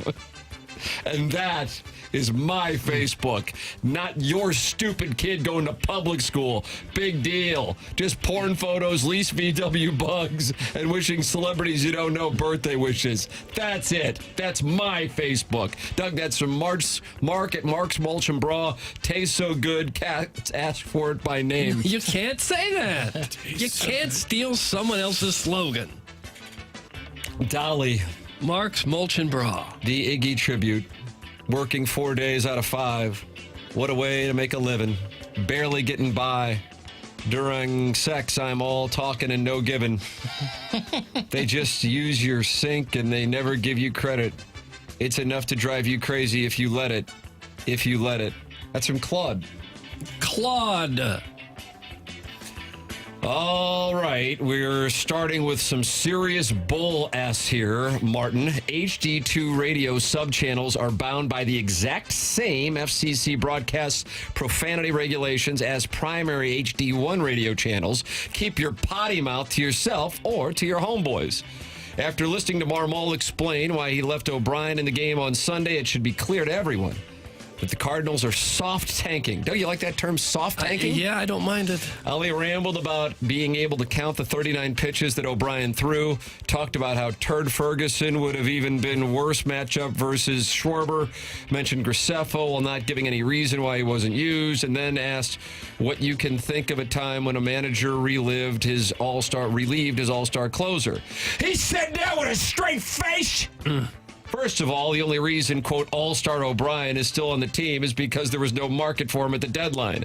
Alas, the obvious answer to Marmol's question in the 2022 NLDS Game 1 against these same Phillies when Marmol waited until it was too late to yank Helsley, who had lost control of his pitches. Marmol doesn't learn from his mistakes, and as long as he's the manager, as Logan Roy would say, the Cardinals are not serious people. This email is sponsored by an elementary school golf event 90 minutes away being pimped by a Cricket elementary school basketball referee who will put Doug's ball on a par 3 in order to get him down there. That's from Buck Swope, DBA, the recessed lady's breast. Buck Swope. In my defense, I didn't know you guys were really even on the air. I thought you were just kind of recording it for later use. It's an audio bake sale. According to my sources, which is one post on Twitter, there is a last-minute effort to save the cash-only beloved culinary institution, Miss Sherry's Cafe. They came up with this idea that if grade schools bring in a full team for a pregame meal, there will be a new hat posted above the microwave. And after 3 months of meals, management will pick a random number, and if a team representative can identify the hat that was displayed that day, they can win that hat along with other prizes like 3/4 of a bottle of laundry detergent, an Iowa Caitlin Clark basketball that was actually signed by Brian Henshin. And a free screen replacement for up to one window in your home at a time and date of our choosing. Nipper and Old Bonham already have reservations for this evening. That's from Shooter McGavin, the vice president of Joya's Deli. We were always just 0.2 miles away, which turns out to be a 25-minute walk. Shooter McGavin. And finally, morning, Doug. I am 5'9" and have a 64-inch inseam. Oh. That's, of course, girth wide. Probably not hatched. That's from Bobby Greenbacks. And Bobby that's what we have Greenbacks. for the Design Air Heating and Cooling email today. What we will now do is vote, and then we will announce the winner coming up at 10:55, and then we'll head down the hallway. And, Doug, it's the Strode situation now? That's what what it's called? It feels like, yeah. Yeah. Because we never really know what calamity might be in store for us on a certain day. He might come in feeling pretty good about things, or he might come in just hopping mad. Good one.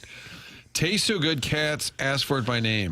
Meow Mix. I had to look it up. I couldn't remember. I'm sorry, it's Mark's Mulch, but Oh, I like that. it's catchy. We got to take a break. Martin is headed to onboarding, and you are doubling down on Gordon Graceffo. I am. MLB.com listing Gordon Graceffo as Martin the starter. Kilcoyne. I'm going to audit all these jerkwads on here. They're just not that there was information out there. That's fine, but they were like spiking the. Yeah, they called you a dumbass. Just sent. I assume we all got this. Cade Winquist is officially part of the roster.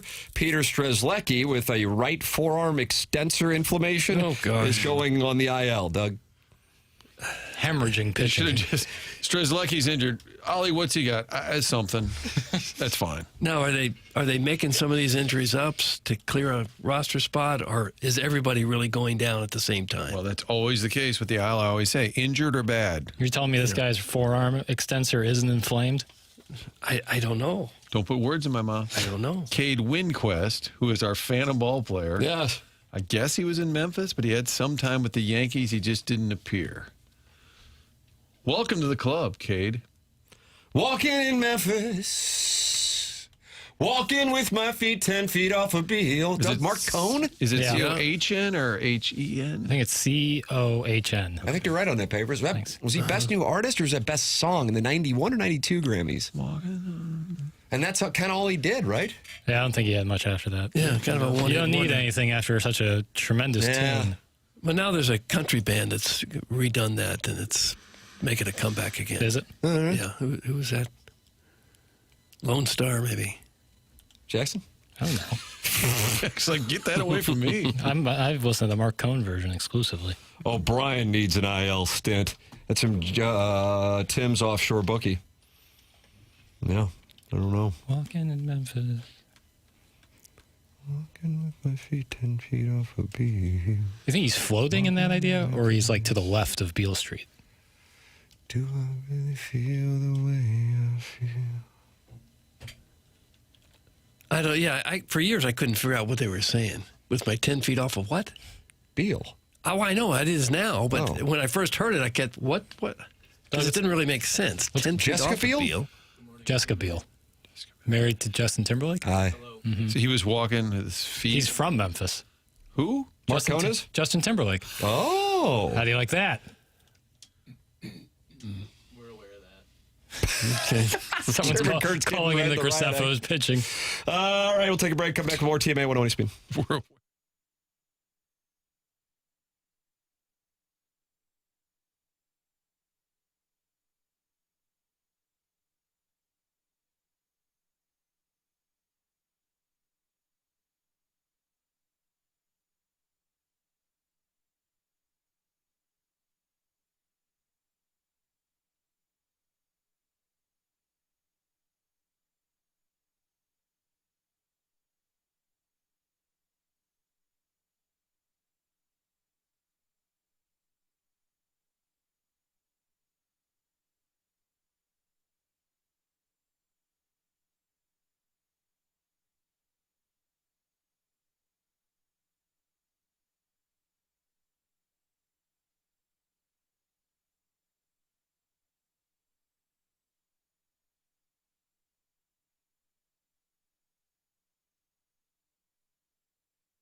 Market. So good. Can't teach you stuff, Doug. If you guys like that, I have two other options for you for our Stifel Market Moves segment. Well, what do we got on the market moves here? Brought to you by Stifel. Doug sponsored the studios on the Morning After 101 ESPN. Well, let me give you one more sampling of an open I created. Oh.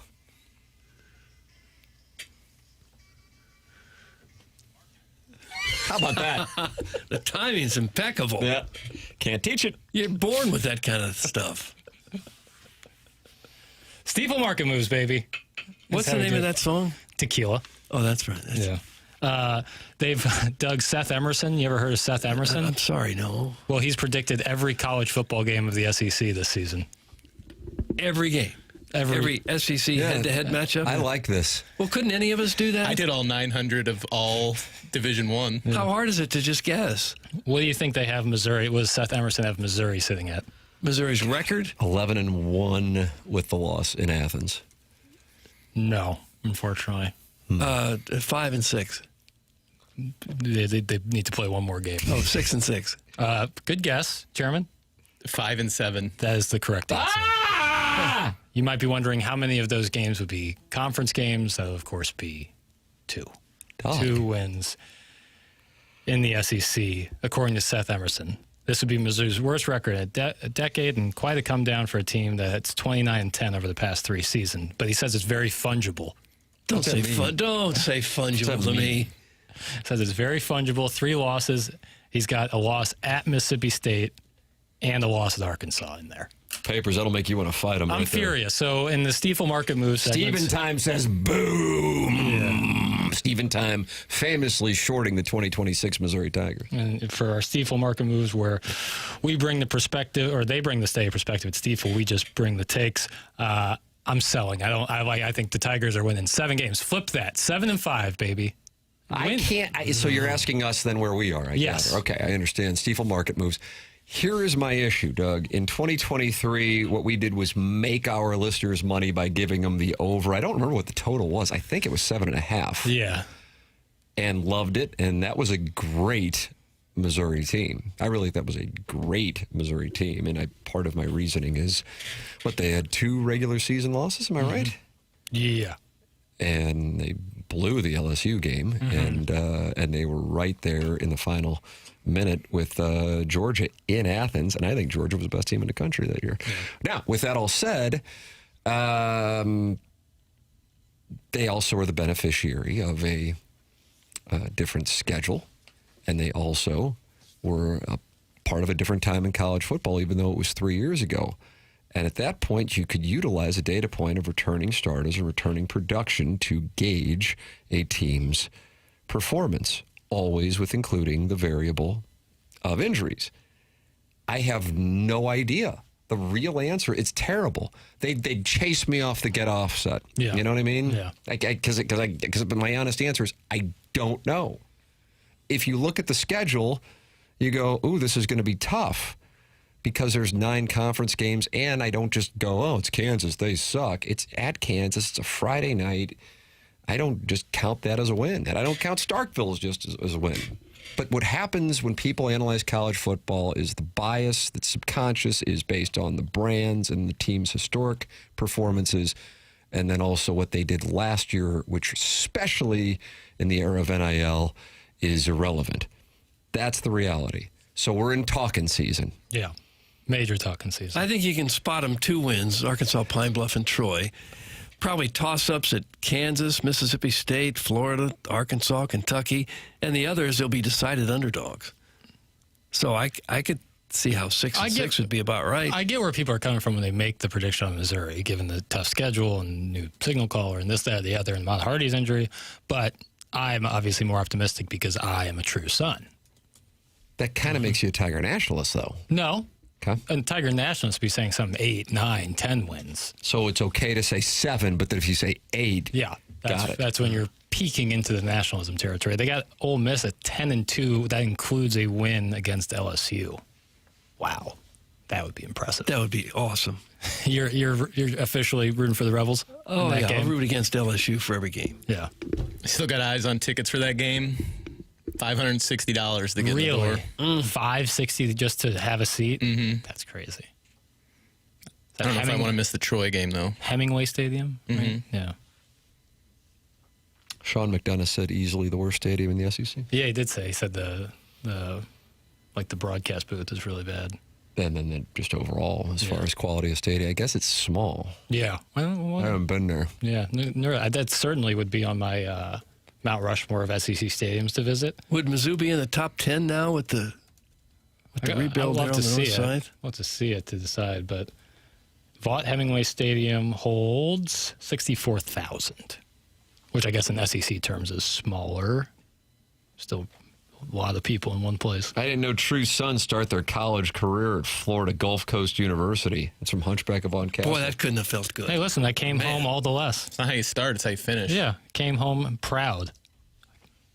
I'm pumped about Missouri because you couldn't have had a worse passing and kicking game. It was atrocious. That's from Sharon's Ladue Pool Boy. That's a fact. The passing game in the second half of the season was brutal. The kicking game was as bad. I've never seen a Division I, like Power 4, used to be Power 5 conference team have as bad as a kicking situation as they did last year. But the running game's not likely to be as good. You had a first-team All-American who can't play right now. Currently. But you also have a guy who is top 5 in SEC rushing yards as a third down back who's going to be starting now. And a St. Mary's Dragon. So the rest of the SEC is afraid of St. Mary's players? Correct. That's exactly right. Okay. I know. You guys want to hear one more open? Yeah.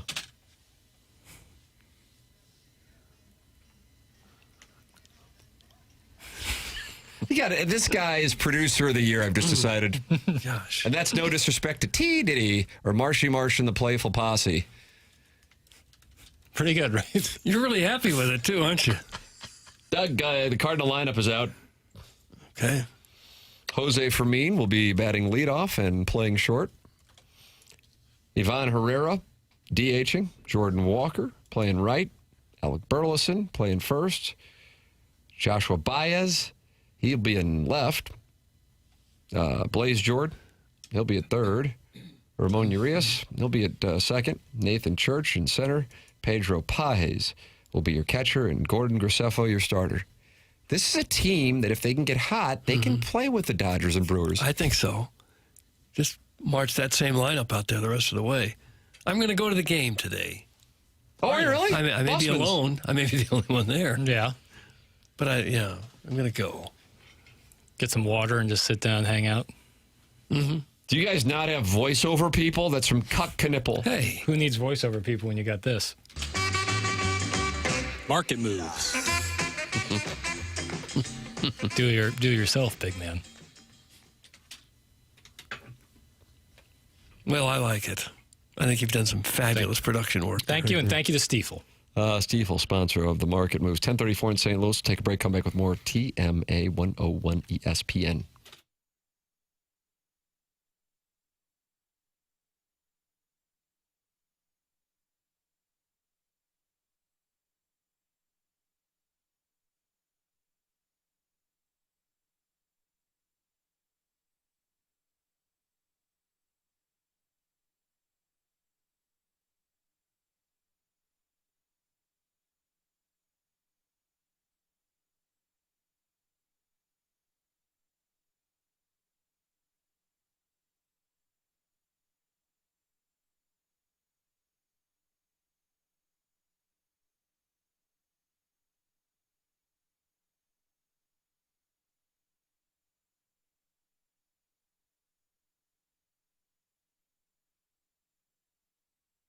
Michael's Flooring has been family and locally owned for over 30 years. Michael takes pride in helping and making sure his employees are happy and making a great living. Go online, and right now, you get 3 samples free from Proximity Mills. Just go to igotfloored.com. Michael's passion is flooring, and when you order from him, he wants you to have the best experience for the best price. That's why he's making sure he gets the best carpet installers and giving them $7 a square yard, which is incredible compensation in this industry. Come in or talk to them, and you're going to see the difference.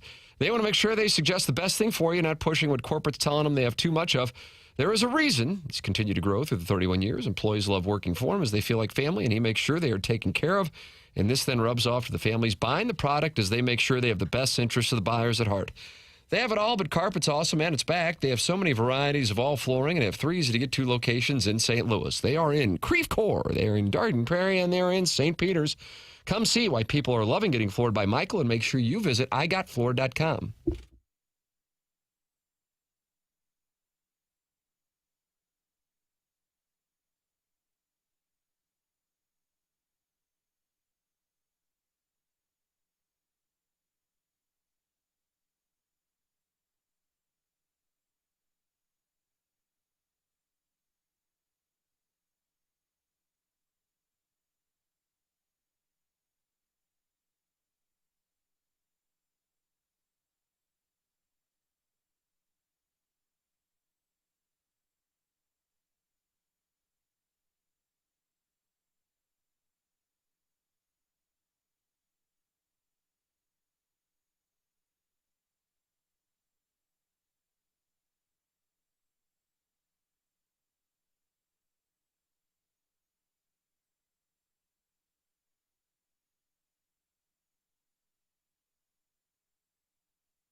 Oh, boy. Wow. Oh, boy. Was this during an indecent proposal? Am I right? I don't know what I thought. Yeah. Demi Moore, Woody Harrelson. Yeah. Robert Redford. Yeah. Oh, well, for a reason. All those horny 80s and 90s movies seem to always have Michael Douglas in them. And he was Randy? Yeah. All absolutely. Right. Jewel of the Nile, he was Randy? I feel like a lot of those erotic thrillers featured Michael Douglas. He's in Basic Instinct, isn't he? Yeah. Doug, watch this. I'm uncrossing my legs. Oh gosh. I'm not looking. That really shook America to its core, didn't it? It did. It did.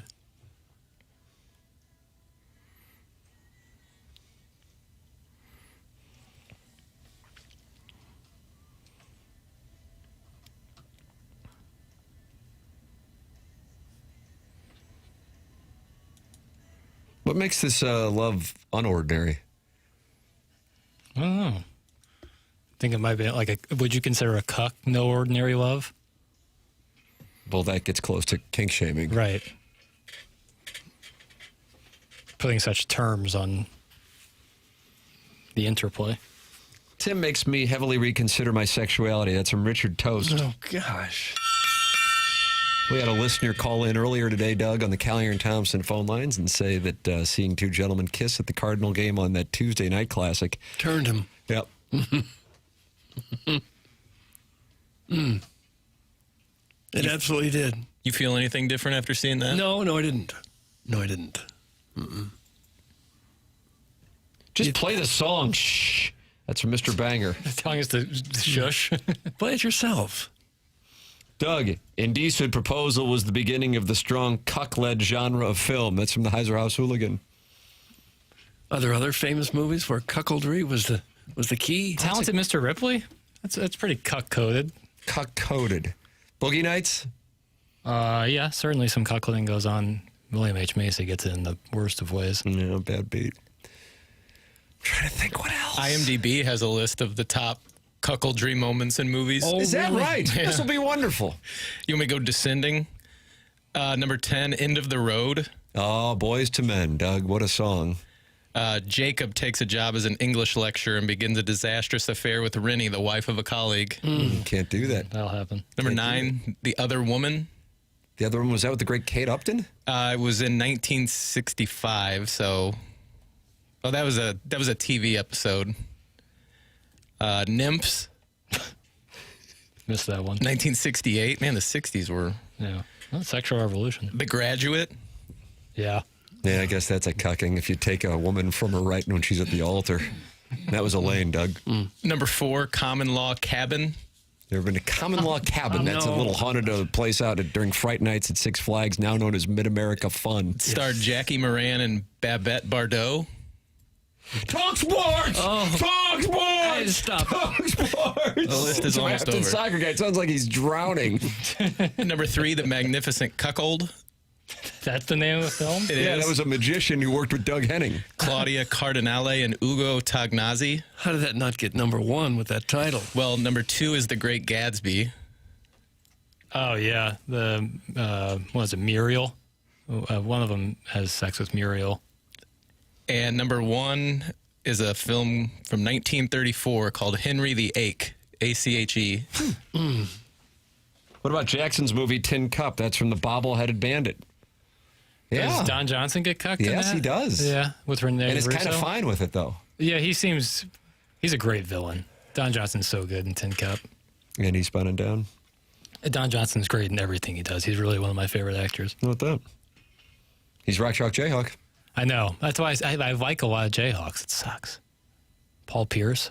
Gary Woodland. Gary Woodland. Wilt Chamberlain. Wilt Chamberlain.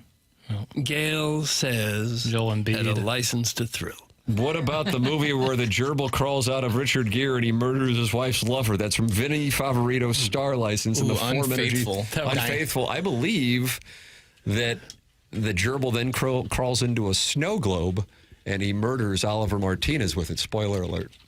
I was against Diane Lane for many years after seeing that film. I took that one to heart. Because she was unfaithful. Mm-hmm. And you're a cuckold victim.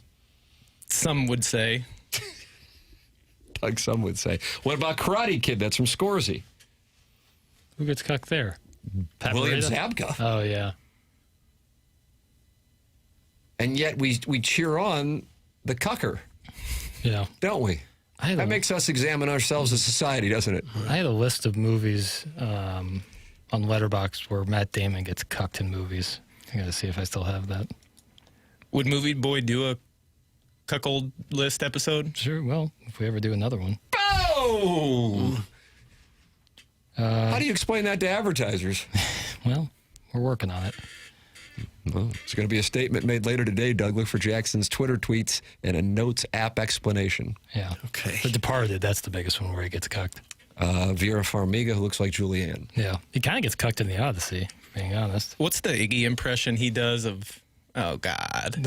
That's from Woodward. Or Beyond the Candelabra with the great Matt Damon and Michael Douglas. Different type of scene. Yeah. That Forrest Gump's a cuck film. Some Dino Bravo. A little bit. Kind of, Who gets cucked? Forrest? Forrest. That's a bad beat. Yeah. Doug, in Animal House, Donald Sutherland is the cucker. Big time. Yes, he was. Big time. Yeah. Pam's fiance in The Office gets cucked. That's from Thanks, Dad. Roy. Yeah. Yeah. Big So time. now we're back to just cheating as a cuckold situation. Well, yeah. But this is where Ken would swoop in, play the hero music. Set us straight. Because they discuss this at a higher level of hedonism, I suppose. Mm-hmm. People with a higher level of understanding. The brain trust. Hedonism. Alfalfa gets cucked in The Little Rascals. Yeah, God, he loved that Darla. She just wouldn't have anything to do with him. And the alfalfa haircut was where just one piece of hair sticks One up. piece. Right at the back. It sticks, not forward, it sticks straight up. So you'd have to gel it like that, wouldn't you? Yeah, well, there weren't a lot of people who wore it. Alfalfa's And he really was good. murdered like in his early Yeah. 30s. Spoiler alert. Well, it happened 70 years ago. Nor did it happen in Little Rascals, I don't think. James Carlton will take care of you, though, should you deal with whatever adversity it might be. Have you set your home and auto insurance and forgot about it? Maybe you haven't talked to your insurance agent in the last 6 months or longer. That's where James Carlton can help you out. He still has the biggest rate decrease in his 18-year career.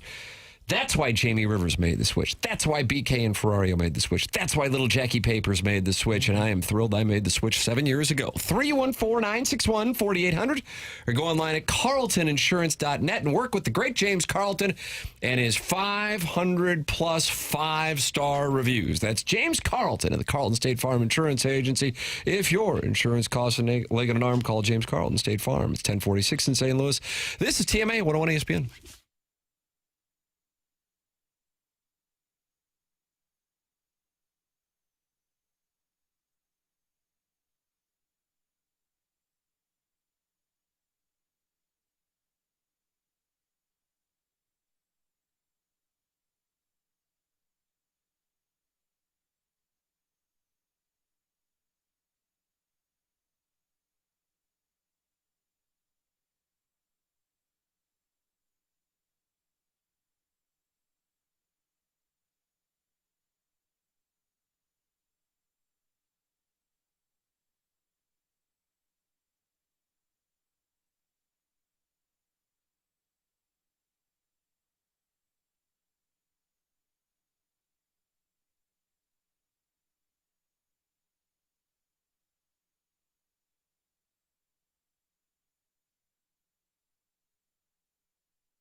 This is Jackson with a Sports Center update brought to you by Universal Windows Direct. Cardinals, Orioles today, 1:15 first pitch. Gordon Graceffo on the mound for the Redbirds. That was another Sports Center update brought to you by Universal Windows Direct. You'll be saying, I love my windows.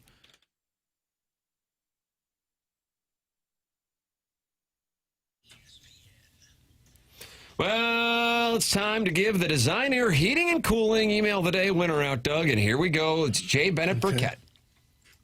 I got your winner right here, Doug. Who? Mark's Mulch and Bra. Yeah, Mark is having a heater here to conclude August, and that's just the ability he has. He can turn it on, and when he does, it's defining. You know the one thing you've been meaning to fix forever? Maybe it's a chipped tooth, worn edges, discoloration, spacing. Whatever it is, you've probably gotten used to it. At some point, though, you just decide, all right, I'm handling this. And that's why I tell people to check out Dr. Pryor at 100 West Dental. This isn't your typical dental office, just doing cleanings and sending you on your way. Dr. Pryor handles the bigger stuff. Veneers, bonding, implants, full smile rehabs, full reconstructions. Basically, the work most places refer you out for. And the best part, you can actually start with a complimentary consultation. Go to 100westdental.com, book an in-person consultation, or even request a virtual consult right from your phone if you've been putting something off for years. Maybe now's the time. Check out Dr. Pryor and his team at 100westdental.com. They're on Manchester in Baldwin. That's 100westdental.com. Cardinals and Orioles today, 1:15 start. Gordon Graceffo on the mound and a bullpen start for the Cardinals. And here they come. The road to a playoff berth begins this afternoon in downtown St. Louis.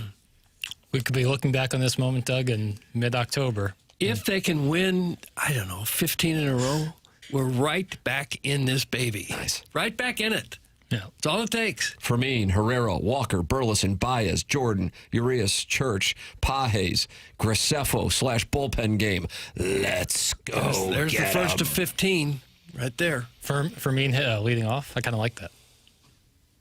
Yeah, I like him as a hitter. I like him as an overall player and human. What about that?